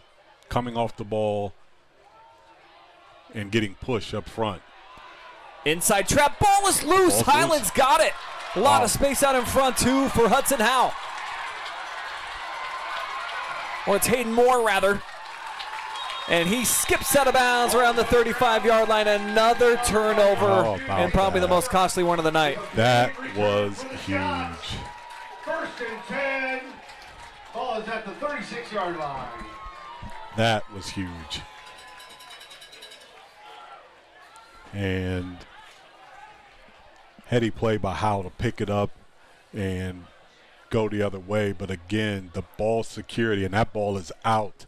How about Kane Stover ripping that thing loose? Absolutely, he did. And then the presence of mind there, Moore on the hop, in stride, catches a block, and Stover too leading the pack. Chug along, big fella. The human locomotive, as I used to always nickname his cousin Cade. Yeah. Who should have got a win last night in preseason football. The Raiders kind of came back and. Right, I saw that. No big deal. But how about C.J. Stroud's pregame warm-up? Were you watching that? That was all over the news today. Just getting that, making sure that he's got the eye exam ready before he goes out on the field. Side note, it's time for him. That's my guy. Okay. It's time. Okay. It's time. And if the time is right here for Highland, they could really go a long way to shutting the door on a Freddie comeback the way that they methodically have to move the ball on offense. As the Scots started off here, Hinkle out to the 30-yard line. It's about a 6-yard pickup. Yeah, and Hinkle has been the workhorse. He's been running hard consistently tonight. His 9th carry on tonight, and they have had a really good game plan, a solid game plan, coming off the ball running hard with Hinkle and Stover and Schmidt with their rushing attack and mixing in some passing. This offensive attack of Highland has been really good, but the turnovers for the Freddies have just been damaging. That one is just heartbreaking if you're a Freddie fan. They brought Stover in motion, try to set a block to the edge. It will be a first down on the quarterback keeper for Schmidt. Not before, though, we get a Scots first down. Starting to build some momentum with 5 minutes gone by here in the second frame. And they keep you guessing. Better balance offensively here tonight for the Scots than their counterparts, and can't really key on any one guy. And, and I even like the short throws, the inside runs, the outside runs, the quarterback keep. They give great balance with their offensive attack. Off the run, spun down. It's a nice tackle in the backfield. Griffin Garver got to him. Made it a short gain. Actually, a little bit better than I thought it was going to be. Brings up 2nd down. He's able to get forward for a couple. Coming up soon, that winning 50-50 ticket number will be announced. If you're enjoying coverage of this game, we do have live and free action of 8 others going down tonight. All of them available on YouTube. And most of them, I think, are on Facebook. And Effie, we saw the score almost at halftime. Our Crestview Cougars. I cannot believe that. Giving up 54 points to Northwestern. That's tough to really digest. Yeah. Just down the road, too, at Mount Gilead, Martins Ferry giving it to them as Stover giving them a nice look here to the outside. Kane Stover on the carry. Pushed out of bounds by Kane's forced out at right around the 16, so it'll be a yard shy. 3rd and long, or excuse me, very short coming up. 3rd and 1. That time they lined up Stover in a wildcat look, and They just run the zone left scheme, and he just used his speed to get to the outside, pick up a nice gain on second down, bringing up 3rd and short. Just great to have a weapon like that's so versatile. And then they can line him up at fullback, and he can lead block for you. But a great job. Yeah, blowing up at the point of attack on 3rd and short. You see the aggressive nature that time of Noah Shannon. Wow. Absolutely ripping through the defense. Yeah, Shannon just came slanted inside.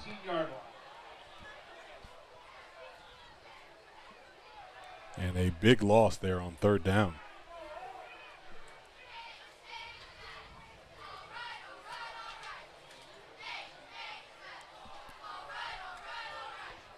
Ty Stover keeping the offense on the field here from the 18, elected not to try what would be a pretty lengthy field goal. He's got Schmidt in the gun. And I think a timeout taken by Highland. It's going to be the case. Oh, excuse me.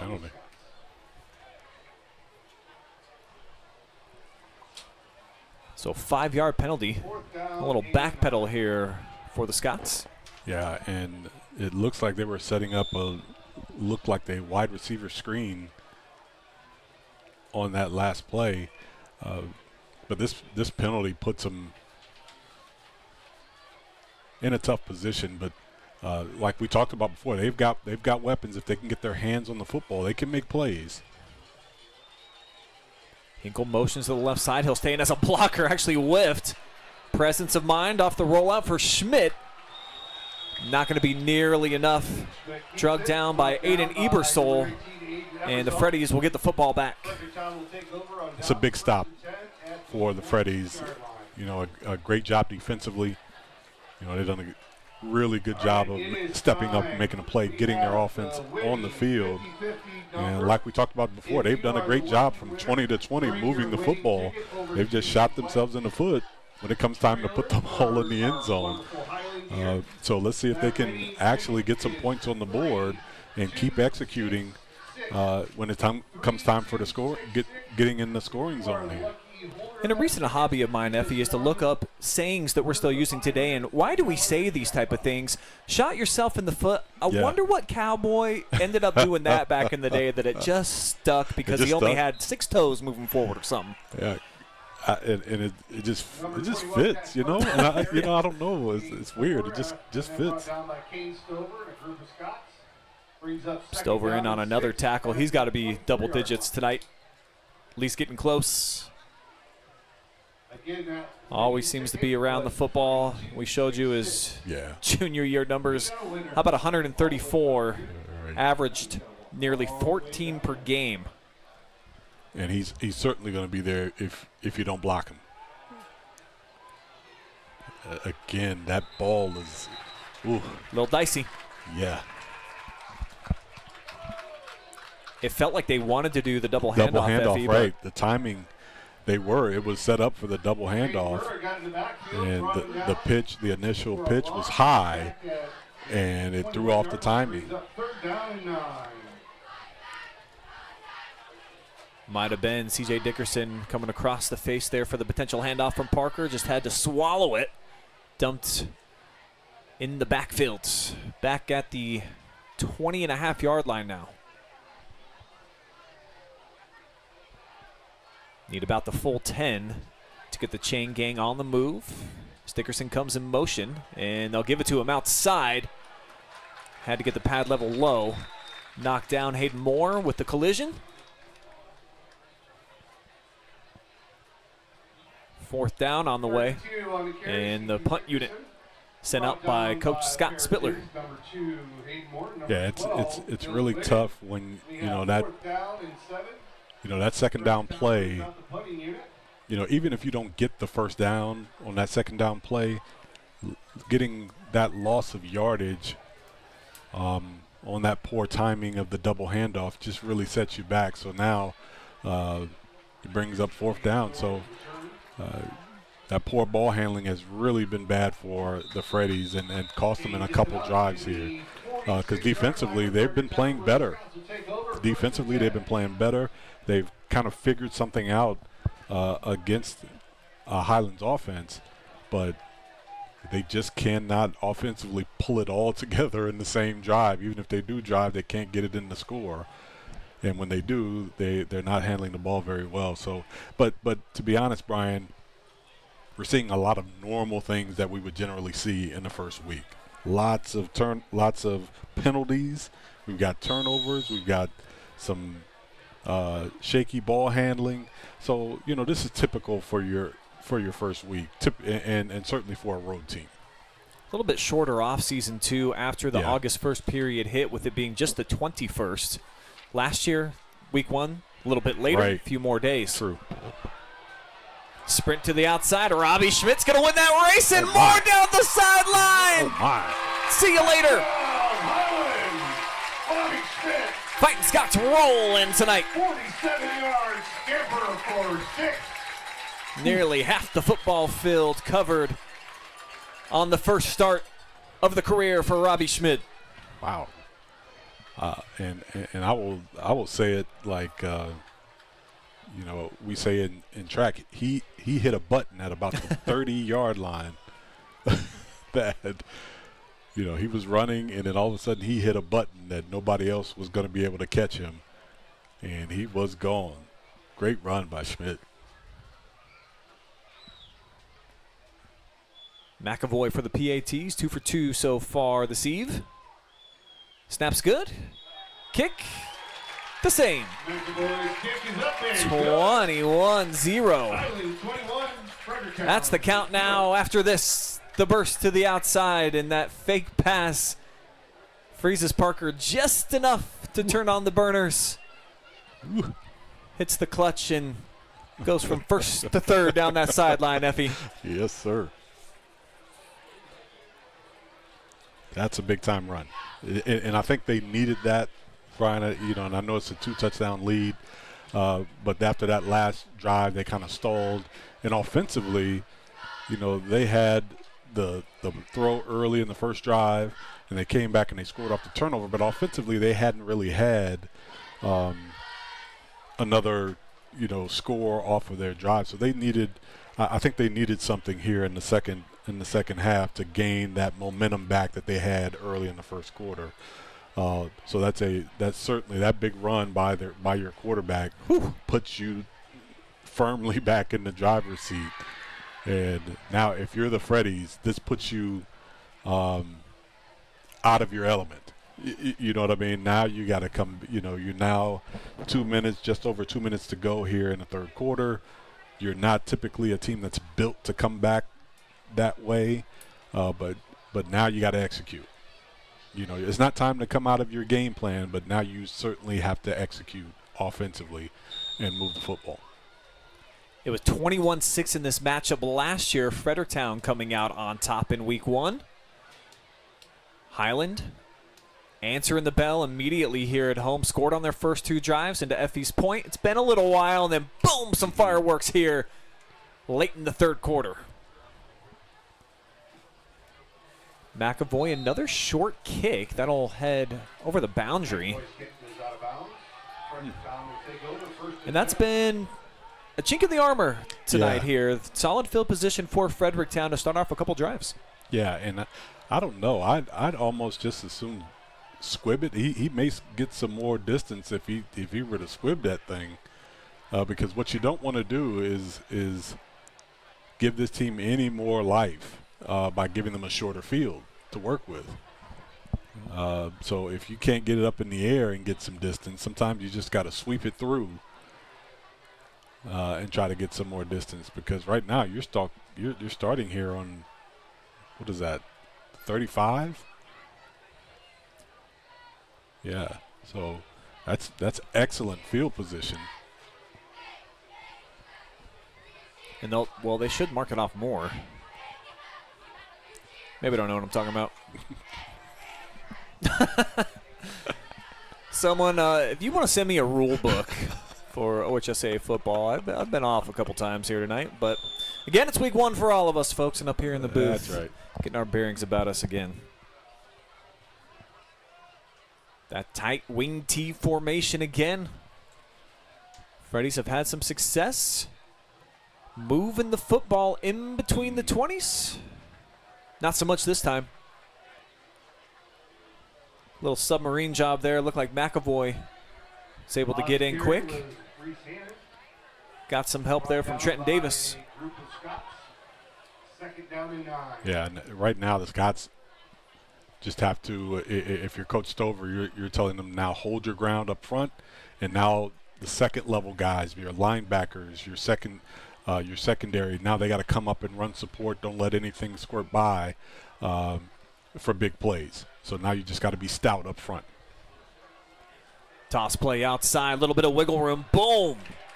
Drop down immediately. Great open field tackle by Hayden Moore. If not, would have been a pretty long run. Parker Saunders on the carry, brought down by Nick Eagle. Again, great blocking up front, and it's been the perimeter. It's been the perimeter runs that the Freddies have had real good success with tonight, and you know they've been mixing it up. They've run some interior runs, but the perimeter runs have really given them success. It's third down short, jump cut, well designed across midfield, and a first down picked up here by the Freddies on the carry from Parker Saunders. Ryan Markham. It's first and 10 at the 48-yard line. Markham eventually able to bring him down. Yeah, and Saunders again doing a great job staying behind his blockers, and then once he gets the crease, puts his foot in the ground, cuts upfield, getting that positive yards to get the first down. Ebersol off the toss play, 5 more yards. Freddies effectively moving the football as the clock dwindles away here in third quarter action. Just about a half-minute remaining before we get to money time. Spittler's group remaining without a huddle this entire second half thus far. Similar play, Ebersol dives forward and he'll get a first down.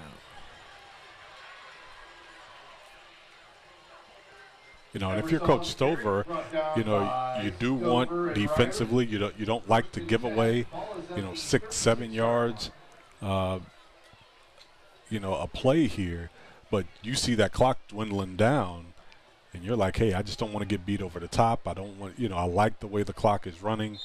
I just don't want to give up a big play here, and I want to make tackles right now. Third quarter now officially in the books. The big play in the frame, this touchdown run covering half of the football field by the quarterback, Robbie Schmid. We'll be back, see if the Fighting Scots can finish it off here. Fourth quarter action coming up next.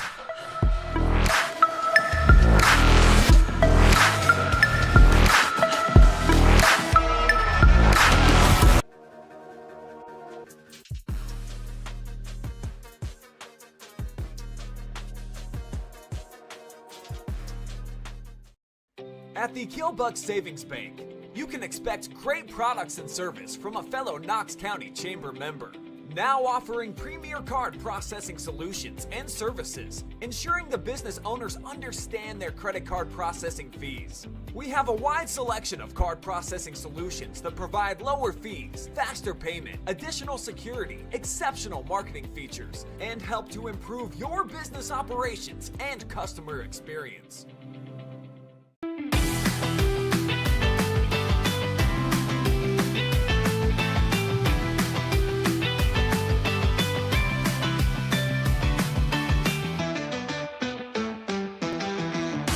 Call Buckeye Horizon, your local trained comfort specialist.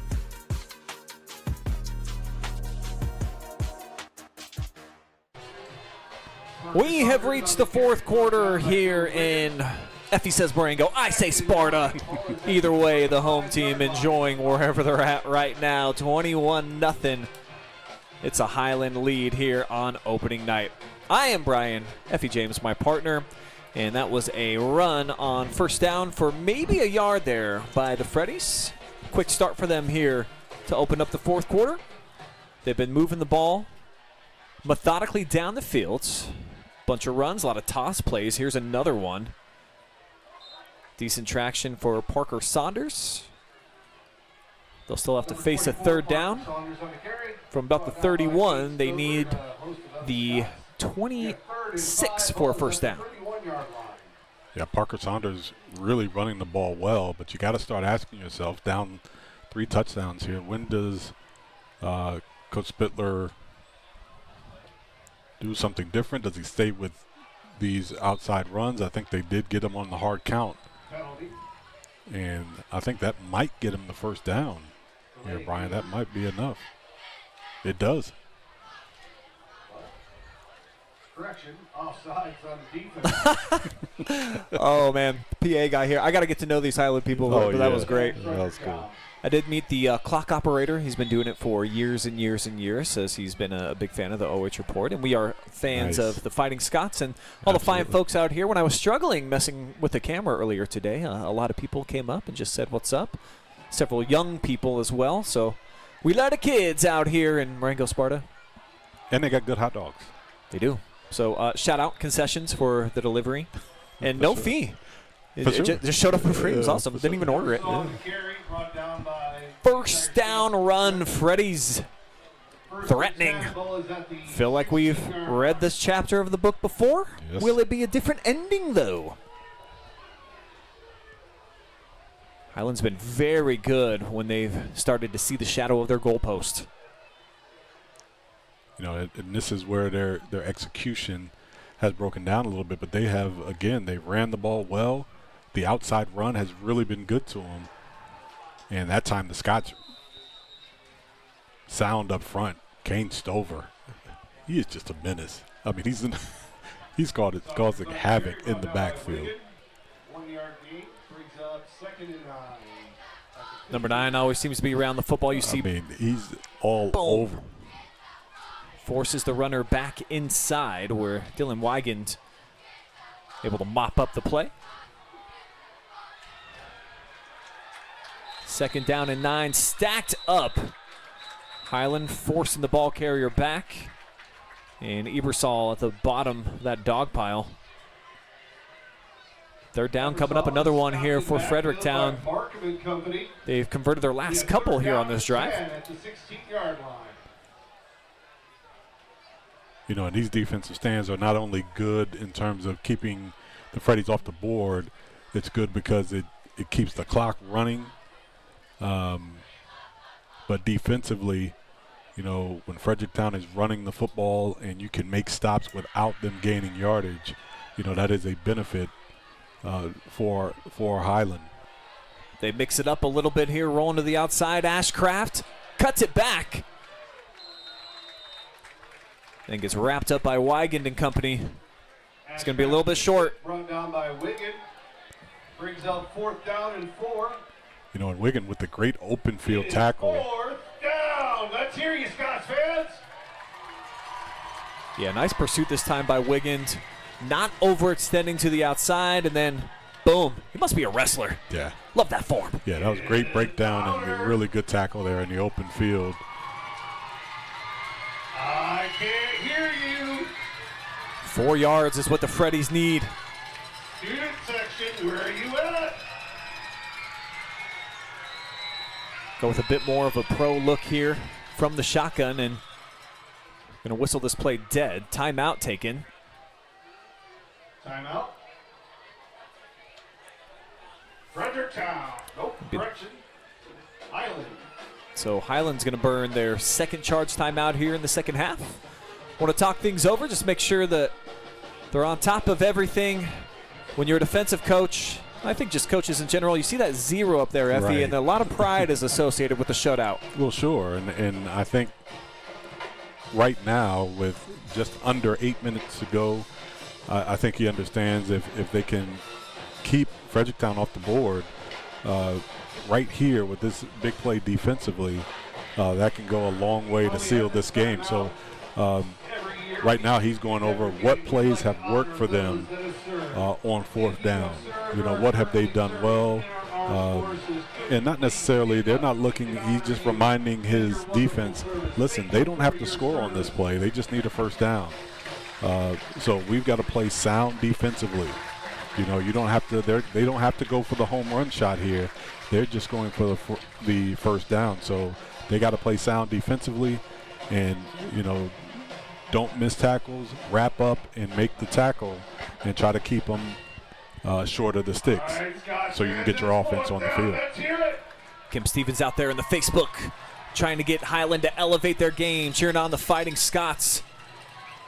It's Ashcraft looking over to the sideline along with C.J. Dickerson in the backfield with him. Big 4th down play coming up here for Fredericktown.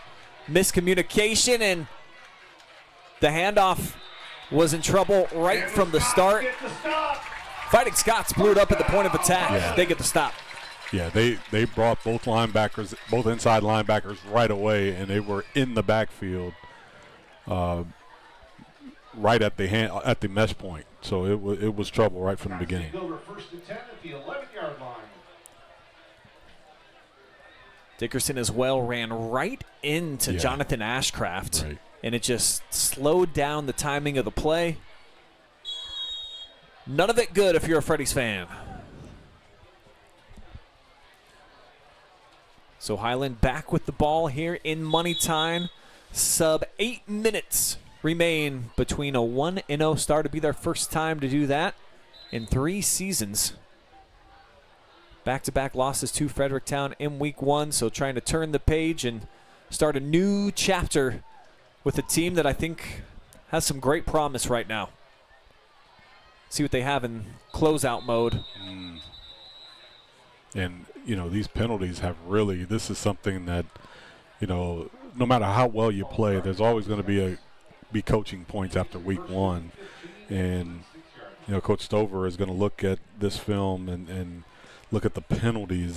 That is number 9 for his team. And, a lot of the penalties are just, lack of focus. Some of the penalties were, the early penalties we saw, but a lot of the penalties here in the second half have been just lack of focus penalties here that they're going to have to clean up.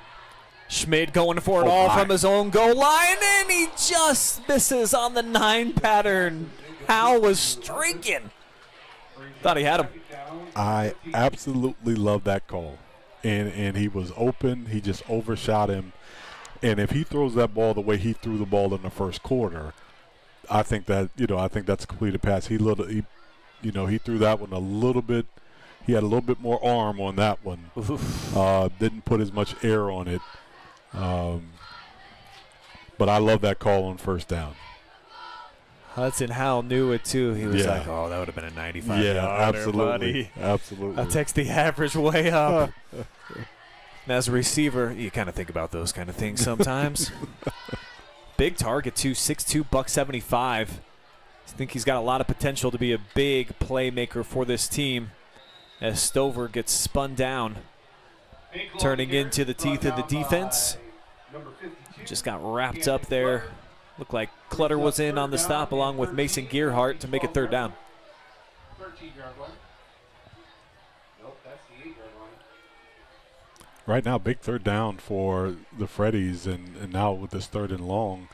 And, Highland's they've got some weapons on the outside. So, it's a question of Coach Stover going to put the ball in the air, put it in harm's way, or do you try to keep the ball on the ground? You've shown that you had some big plays with your quarterback. Schmidt has shown he can run the ball for big yardage. So, this is a big play. Trying to get off the field here for the Freddies defense. It's going to be Kane on the direct snap, lined up in the quarterback position. And they just flare him out to the right side. Stopped dead at the 11. Number 7, Lincoln Hunter. Freddies defense does their job. Half of the 4th quarter still remaining. That is the go big or go home and type of mentality when you go for the deep shot on 1st down. It's either the dagger or it puts you in a spot where you give the Freddies an opportunity to get the ball back and score again. But I still say I like that call on 1st down. Caden Gibson waiting to receive the punt, hanging out at about the 43-yard line here, already in enemy territory. It's going to be a low light driver, skips from the 39 and will let it go, and some fortuitous Highland Scots bounces and shakes, rattles, rolls dead at the 38-yard line. Worked out pretty nice. Well, and I know Caden Gibson's probably avoiding Coach Spittler right now because he's probably walking right over to him and saying, "You've got to grab that ball. You've got to grab that ball."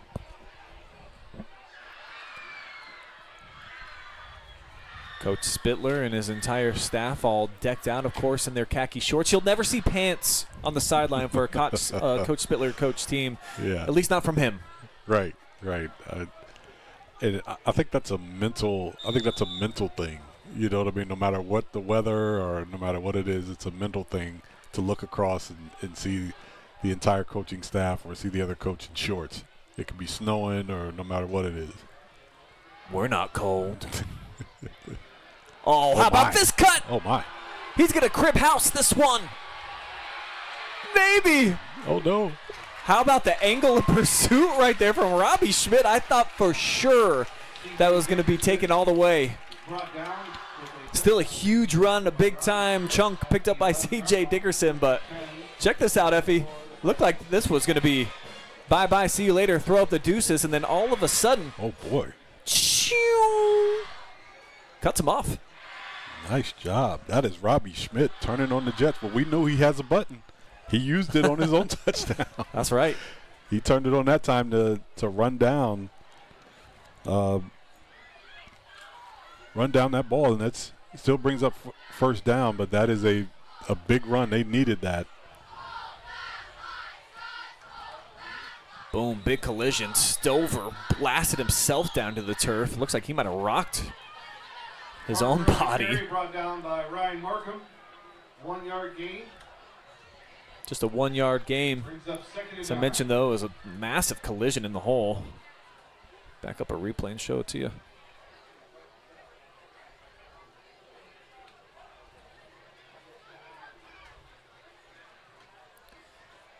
Yeah, here it is, and then boom. Ooh. Stover just gets knocked down to the floor by Junior Butler.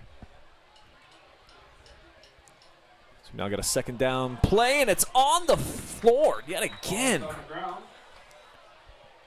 The debauchery on the center to quarterback exchange has been a big problem tonight. Peyton Murda almost able to dive on top.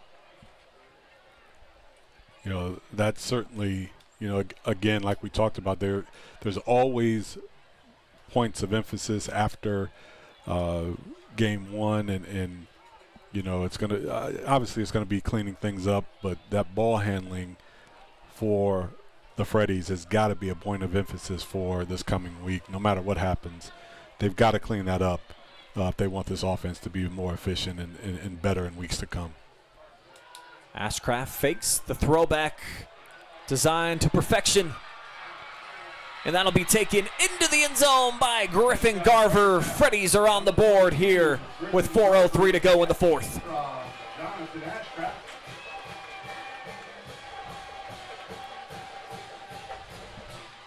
Nice execution that time by the Freddies, and you know, with all we've talked about how they play, it's a throwback pass that actually gets them in the end zone.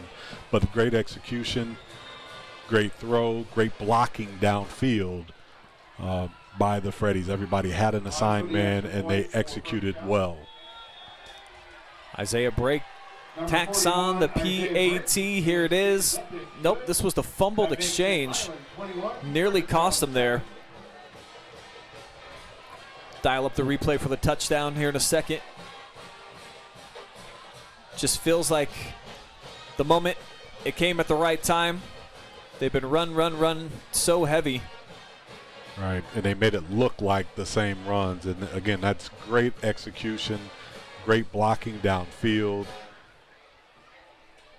Walk right in, and again, it's about the execution.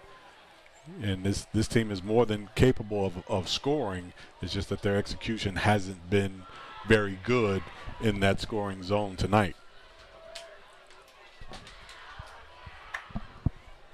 All three timeouts still in the back pocket of head coach Scott Spittler.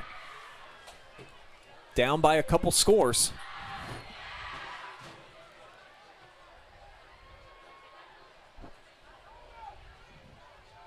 Now, what you don't want to do here, if you're Highland, is, that last 3 and out was very quick. It was, it didn't take much time off the clock. You threw the ball on first down. And so now if you're Coach Stover, I'd imagine that's not what you're going to do. But either way, Coach Spittler now still has his timeouts. And they're going to go with the little onside kick. And there was a Scott that tried to recover it. And if that thing bounces off of him, that was a little bit of a dangerous play. But nonetheless, now they get the ball in really good field position here.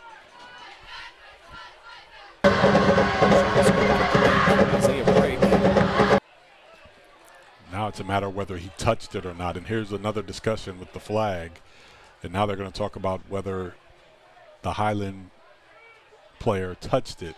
If he didn't, I believe it comes out to the 35. If he did,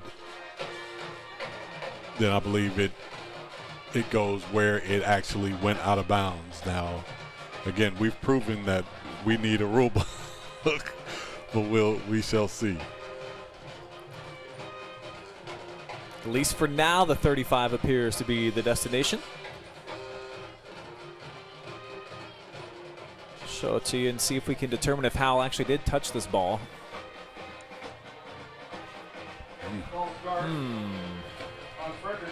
Oh. And another penalty. This time's on the Freddies. So no benefit of the doubt that time. Or at least they're saying that Hudson Howell did not touch the football. Officials talking about it again. Well, I think they're going to have to walk off the 5. Do they give them the 5 additional yards for the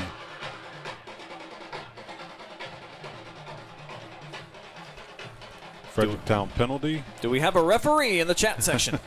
Come on. 83 of you right now on the YouTube channel 1. Somebody's would have had a whistle, I would think, at some point.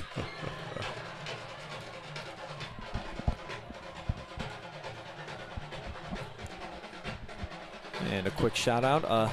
Teresa James, watching on the BS Media Productions Facebook page, says, "I know him, Effie James," on the commentary. Sorry for the impression, Teresa. Right. It doesn't quite sound like that. At least not all the time. All right, here we go. 35-yard line, 1st and 10. No penalty.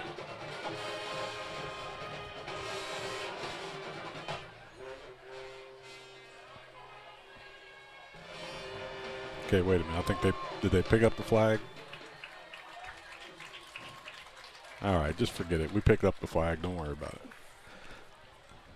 That's the universal signal for don't worry about it. We don't know what to do, so don't worry about it.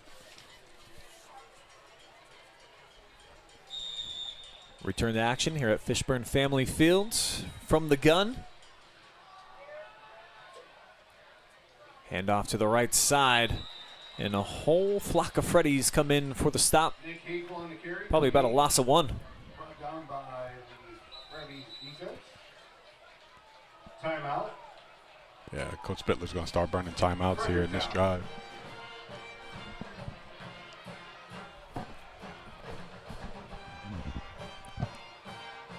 It's nice pursuit on this, trying to get Hingle to the outside, and Nick swallowed up 5 dudes in white jerseys, all there to meet him. Right away. Been a fun night of football, kicking things off here near Marengo. 21 straight points for Highland to start the game. Fredericktown coming off of the touchdown. Still 2 timeouts, trying to get the football back and put a little bit of pressure here. One of their, can't say cross-county rivals, but they're real close to each other, Morrow and Knox County, side by side. We'll recap this game and all of the other games that we had on the OH Report tonight on the Friday Night Pigskin, 11:30 p.m. at the new OHQ, and it's going to look a little bit fancier than years past, Effie. We've got some new toys. Real fancy. Make sure you tune in for that. Couple of fakes. A waggle to the outside. Kept the football in the left hand. And ripped to the turf by Lakin Hunter. Though Hanky is down. Is that a flag out there? Blocking the back on the Scots. It's a flag, yep.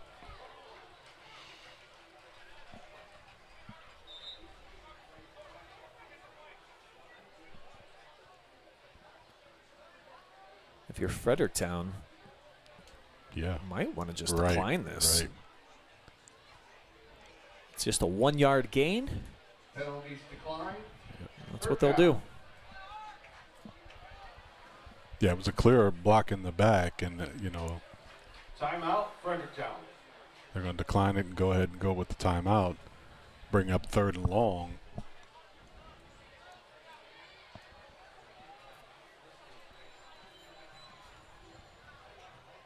How about we give it up for our Lady Scott cheerleaders tonight? Great job, ladies. Try to check in on some other scores going down on the OH report tonight. Looks like Hillsdale, who's been to the state championship game in D7 the last 2 years, leads Black River Ashland County rivalry 34-7. That's in the 3rd quarter. Big Walnut on top of Hilliard Bradley 32-7. That's in the 4th. Martins Ferry clobbering Mount Gilead just down the street here 42-19. And a bit of a surprise score, the Battle of Delaware. Hayes on top of Buckeye Valley, who was a playoff team last year, 21-0. We've got Danville rocking Downton. Wow, 40-12. Really thought that was going to be one of our most competitive, most compelling games of the week. And Western Reserve right now on top of Wellington, 32-7. Can flip over to any of those games on the OH report. As Stover trucks along into enemy territory. That is a huge first down, and actually that was Nick Hinkle. No, Shannon, but not before he gets to Highland Scott. First down. That is a huge run by Hinkle. It was. Let's check it out again. Done a great job getting tucked up inside his blockers, stayed in bounds. Great cut right there, and then drags defenders forward, leans ahead for the first down. Great run by Hinkle. And a pancake from Kane on the run as well. I gave him credit for the run, but I think just deserves credit for putting a little bit of maple syrup on top of that pancake. It was a yummy block right there. First down from midfield. Hinkle lowers the boom, keeps his feet, and strides out for another 10 yards. Out to the 40-yard line. Brought down by Ebersol, but not before he gets another Highland Scott. First down. How many carries for Hinkle tonight? Hinkle, 15 carries tonight. That's his 15th carry. 6 of them for first down. So Hinkle has been solid. He has been, I've called him the workhorse, but he has just been productive tonight for this offense. When they've needed a first down, they have went to Hinkle, and he's been nothing but productive. He runs well, and what I like about the way he runs, he uses his blockers well. You very rarely see him out on his own. He uses his blockers well. He runs with great vision. Number 4, Nick Hinkle on the carry. Hinkle again, another touch, picks up 3. Clock melting away. It's about to be under 2 minutes to go. Those previous 2 first down runs all but cementing a victory here tonight for Highland. Yeah, that last run, that previous run, that 12, 13-yard run by Hinkle was huge on third down. That was a big one. Sophomore certainly in the conversation for MVP tonight, Effie. Sure. Do like hearing from the audience, so if you're tuned in, you want to give us some ideas of who you think should be MVP. This man as well, Schmidt. A touchdown run, a touchdown throw. Robbie Schmidt on the carry. And now a big first down. Forced out of bounds. But not before he gets another Island. First down. First and 10 at the 23-yard line. Great read, and how about that? Throwing off 2 would-be tacklers. Shakes loose of both Ebersol and Griffin Garver. And salting away this victory here at home. Right, and that's a sign of a really polished offense and being able to close out the game, pounding the football with your running game. 2 hands on the ball and another 7 yards for Hinkle. Freddy's going to hang on to their timeout. Count down to just about a minute to go.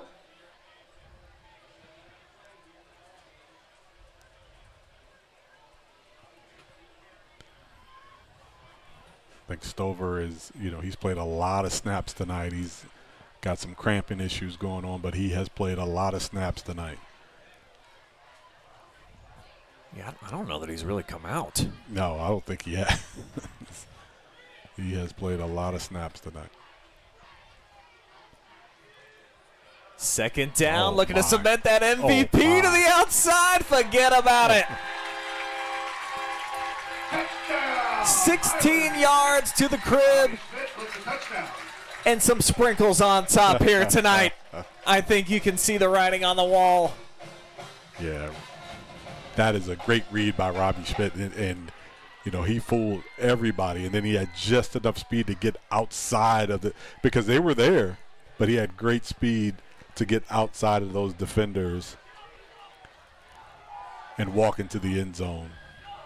Great job by this Highland offense on that drive.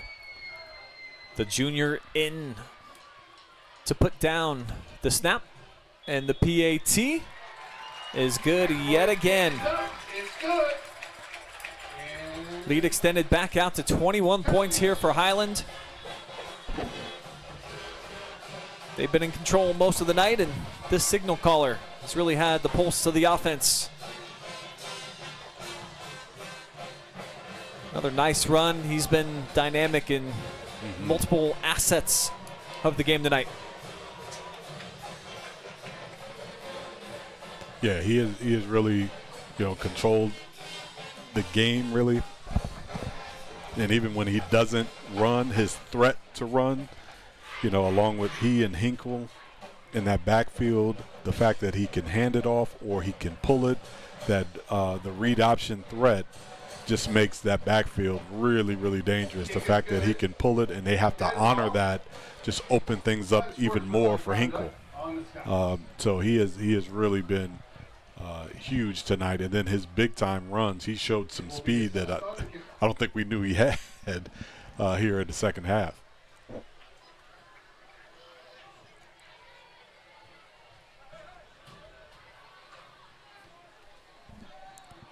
Our MVP, presented by North Central State College. Think it now has to go to Robbie Schmidt. The way he's closed out this game, managed the offense, and has Highland just 29 seconds away from an opening night victory. It's a chippy game early. Yeah.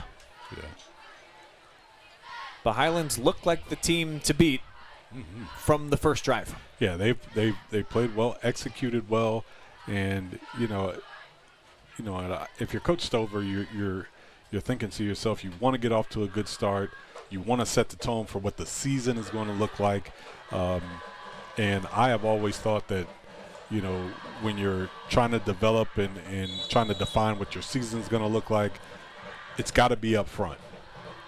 Can our team control the line of scrimmage?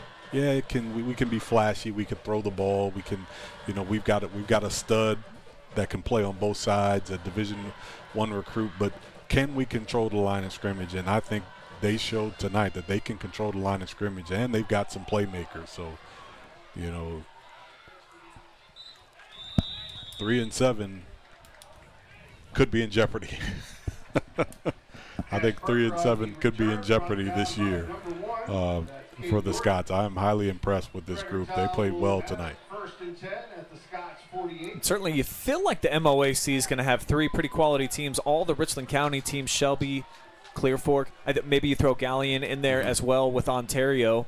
should be good, but I don't think that there's a juggernaut like we saw with the Sure. Whippets for the last 3 seasons. So I think it's kind of open for debate who could win the league in Highland. At least putting their best foot forward here in week 1, putting the rest of the league on notice that they will not be a doormat, not in 2026.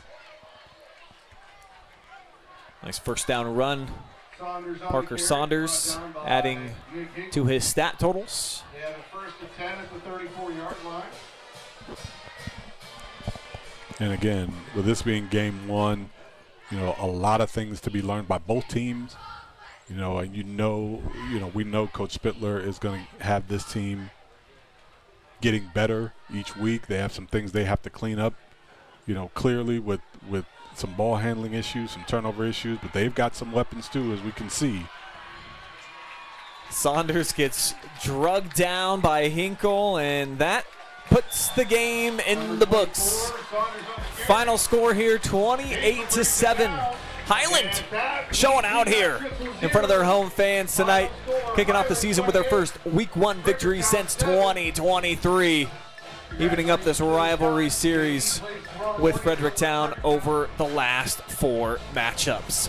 We've got that MVP conversation coming up next, along with final stats and analysis from me and the great Effie James. Stick around, live and free post-game coverage from Marengo Sparta coming up next.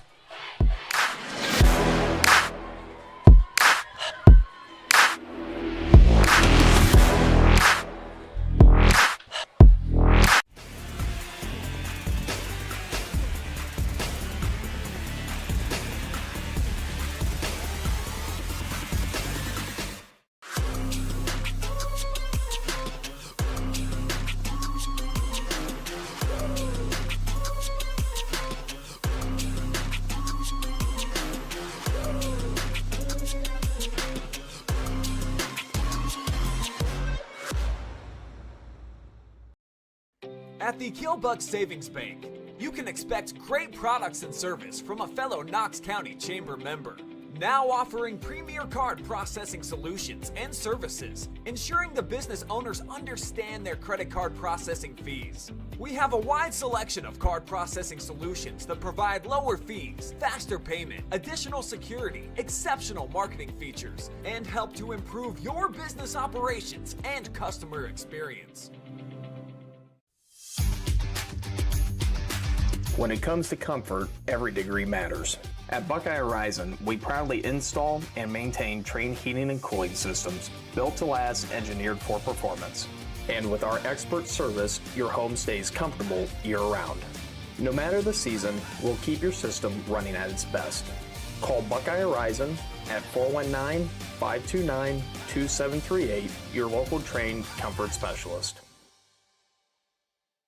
At Knox Community Hospital, your primary care physician is more than someone who delivers your test results, more than someone who writes prescriptions, more than someone who listens to your heart. We are your healthcare partner who takes the time to know you, listen to your concerns, and provide you with expert personalized care to make and keep you well. Because to us, you're more than just numbers on a chart. You're a neighbor and a friend. Knox Community Hospital, in the community, for the community. Take a look at all the action from Friday night football right here in North Central Ohio with great analysis, highlights, coach interviews, and so much more every single Friday night right here on the OH Report.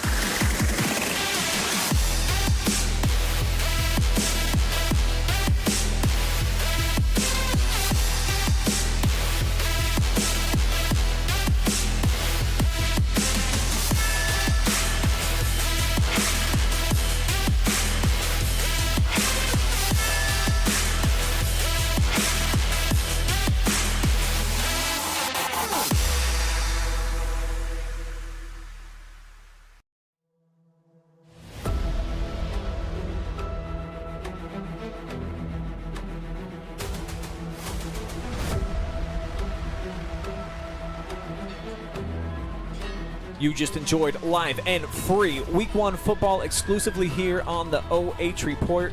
Thanks to our friends at the Morrow County Job and Family Services. If you are suspecting any fraud, you see the number up there on the screen, give it a call. They have locations all over but Mount Gilead. Check them out. for the services available for your family. North Central State College is providing individuals with knowledge, skills, and inspiration to succeed in their chosen paths. Central Star Home Health, your post-game sponsor, which is coming up soon. When you wish upon a star, care will come to where you are. Graham Auto Mall. Visit 1515 West 4th Street in Mansfield for the best selection of new and used vehicles in North Central Ohio. Tonight's broadcast also presented by Buckeye Horizon Heating, Cooling, and Plumbing, your local Trane comfort specialists. The Killbuck Savings Bank. Since 1900, KSB has been proud to serve their community with dedication, integrity, and a commitment to your financial success. In 2026, their organization marks an incredible milestone. How about 126 years of building relationships, empowering dreams, and growing together with you? Knox Community Hospital is in the community for the community. Awaiting your MVP to make his march appear to the top of the bleachers. Junior quarterback Robbie Schmidt. Big performance tonight. The team lined up, though. They're doing a fun thing with the band and the cheerleaders. Everybody lined up, hand over a shoulder. If my camera guy wasn't down on the field getting our MVP, I would show you this beautiful, beautiful scene here. So they're all enjoying the moment, enjoying the victory. They just rung the bell. Big night here for the Highland Fighting Scots, their fans, their community. Post-game show coming up as well. I'm going to jump off the mic. We'll get your final stats, all the graphics prepared. Hang tight with us just for a couple of minutes. Effie and I will be back with you guys momentarily.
You're now looking at the player of the game presented by North Central State College. The junior starting quarterback tonight, off to a 1-0 start.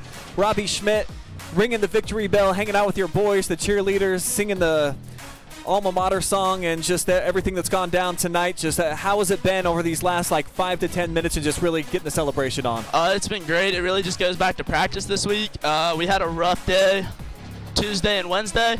Got our butts ripped, had a talk with coach, got our leadership stuff together. We have a whole group of guys, great guys.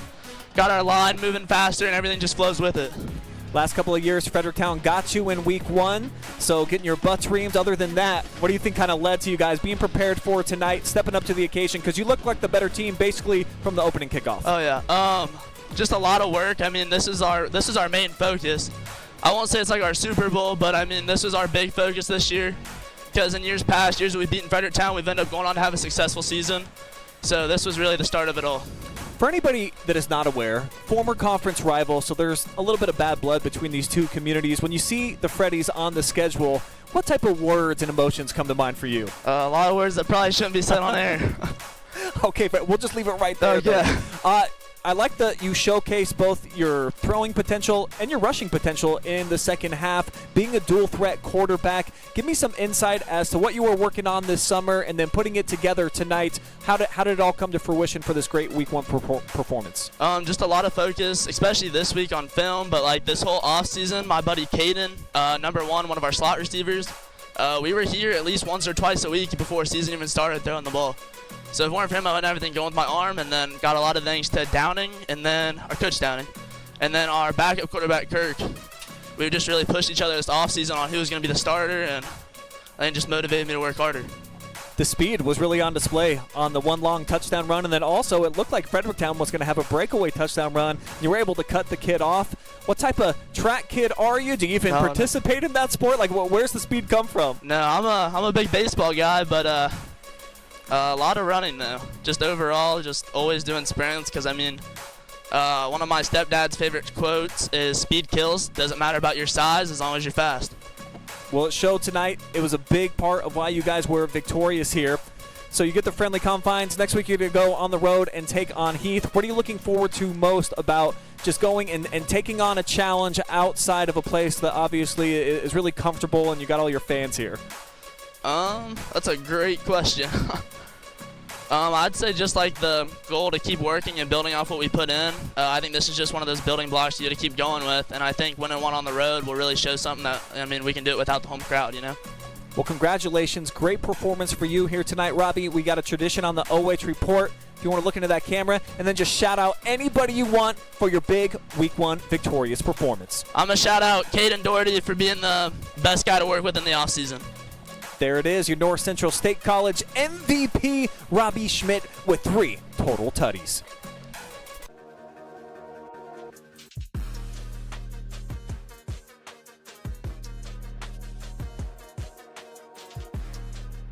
At Knox Community Hospital, your primary care physician is more than someone who delivers your test results, more than someone who writes prescriptions, more than someone who listens to your heart. We are your healthcare partner who takes the time to know you, listen to your concerns, and provide you with expert personalized care to make and keep you well. Because to us, you're more than just numbers on a chart. You're a neighbor and a friend. Knox Community Hospital, in the community, for the community.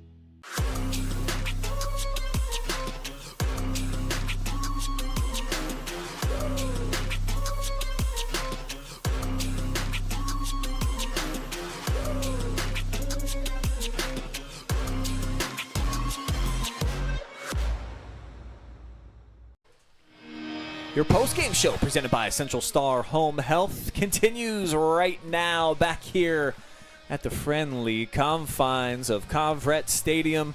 The home fans really, I think, a lot to be excited about. You just heard from the starting quarterback, Robbie Schmidt, who earned the starting job during the offseason. That's always cool when there's a quarterback competition and you're the guy that's told, hey, you did it, brother. Right. This is going to be yours. And let's start there with the quarterback and what we saw from the junior here tonight, leading the Fighting Scots. Of the 28 points, he combined for 21 of those, Effie, and pretty solid on defense, too. I like number 13 overall. Yeah, well, I think the throw that he made in the first quarter really set the tone for the game. And I like the fact that he talked about how he worked in the offseason on his throwing, because that throw he made in the first quarter for the touchdown, that balance, that showed balance for their offense, that made their offense a threat. Now you got to defend him in the run, their passing attack, their rushing attack. He had great speed. He was going to be tough for the Freddies on all facets of the game tonight. So I was truly impressed with his entire game. Just enough passing, 4 for 6 tonight, passing for 45 yards with a touchdown, but just enough for the defense to have to honor the pass. But the fact that he ran the ball as well and ran the offense the way he did, really took this offense to another level, and it kept the Freddies team in a space where they just couldn't get back into the game. So right after they scored, Highland was in a position where, hey, we didn't score one time, and then they came right back, and Schmidt came back with the long run to put the game out of reach. So he just had a great game, and he was the difference maker tonight for sure. No turnovers as well. Always love seeing that if you're a coach or a fan of the team. 21-point difference on the scoreboard tonight, and like you mentioned, they were able to do just enough in terms of the versatility, and they hit the long bomb early in the game. Hudson Howell with the touchdown catch and kind of ignited, I think, the crowd to get pretty excited, get it into the game. And on the defensive side of things for Highland, they give up almost 300 yards, most of them on the ground, but it was one of those situations where when it mattered most, they really did step up. They made some awesome plays down either in the red zone or just outside of the red zone. Couple of turnovers on downs for Fredericktown, and then they forced 2 fumbles. So Highland did what they needed to do. On the flip side for Fredericktown, there was a few miscues that kind of kept them from getting back into the game. Effie, most of those coming with the center quarterback exchange. Yeah, and that's one of those things where you just got to get better. You don't. It's hard to simulate live action, and I know people say, well, don't they work at that at practice? Well, of course they do, but you can't simulate what live action was going to be like on the road, game situation. You can't simulate. The timing is the timing in practice, but it speeds up times 4 or 5 when you get in a real game. So you can't simulate that. So everything is sped up, and they're going to have to work at that, and they will, and they're going to get better at that, because they are going to have that. The way Coach Spittler is not going to change what he does, so they are going to get better at that aspect. We've seen it. We know they will, and they've got weapons. Their rushing attack is going to be good. They showed signs between the 20s. They've done an excellent job. They just could not, their execution just let them down in key moments of the game tonight, and I thought that was the key. Both teams are going to go on the road next at Heath for Highland. Fredericktown will travel to Northridge next week. So not a great situation to try to bounce back after just putting up 7 points and late in the game as well for Fredericktown. A little bit different story here for Highland, and you feel like it's a confident team. And I like what the quarterback said. Tuesday and Wednesday, we did not have good practices. We heard about it. We came back great yesterday, put it together complete night on Friday when it actually matters. Hello, we're talking about the game, not practice, but you got to get those things corrected at that time during the week in the preparation, Effie. So I think in terms of the mentality, not that it was total seesaw here tonight with Fredericktown way down and the Scots way up, but it just seems like the outlook and everything that we saw with the atmosphere here in the post game, like this is a team that feels like they can achieve some big things here, the kids from Marengo. Oh, for sure. And putting points on the board is a big thing. A lot of times it's tough in week 1 to score, and we saw some teams really put a lot of points on the board this week, but we also saw a lot of teams struggle to score because in the offseason you got new quarterbacks, you got new offensive linemen. It's tough from year to year to score. So the fact that they can put 28 points on the board pretty good in week 1 is a great sign. Now, the great thing for Coach Stover is the fact that your team won week 1, and you could look on their stat sheet. They had some turnovers, but you also have a lot of coaching points. So you can keep your team level just when they start to think, hey, we're this, we're that. You can bring them back down to earth and put the film in and show them some things that they got they still have some things they really do need to work on and clean up before week 2. So, it's the best of both from a coaching perspective. And it's just getting started. Week 1 here on the OH Report, at least here from Highland High School, officially in the books, my friend. So we're back. High school football is here. And to quote the great Jeff Allen, he always says, it's the fastest 10 weeks of the year. Don't blink because it'll be gone. But when fall kicks in, it really is an exciting special time here in the entire Buckeye State. And for Highland, they're off to a great start. One last shout out to the halftime show. Get it. Oh, come on. The halftime, Highlands halftime, Highlands High School band. Shout out to the band. I don't think I've ever gave a shout out to a band in all the. That was one of the best that I've seen. Spectacular. Bravo, Highland Scots High School band. Bravo, great job. And we were told that they're going to be at the Ohio State Fair, and that they also get to play at the Horseshoe, and stuff like that is earned. Absolutely. And we saw tonight why they did a whole thing for. I mentioned that it was Phoenix moving thingy. Wall thingies, I believe was my exact quote. Well, what it really was a Mockingjay, because they did a whole Hunger Games theme, and it was scripted. It was awesome. So you're absolutely right. We would have dropped the ball if we did not mention how good the marching Fighting Scots were here tonight. All right, that's going to close the books, at least for this broadcast. Tune in to the Friday Night Pigskin coming up at 11:30 p.m. I'll be your host. Travis will be in studio. We'll have Caden Schmidt there as well. And Joshua Banks will get a call in from Cincinnati. We're going to hear from the game up at Massillon, taking on Cleveland Glenville tonight. So, OH.REPORT, we're not just North Central Ohio anymore, folks. You're going to hear from people all over the state. But for now, for this game, we're out of here. So long, everybody.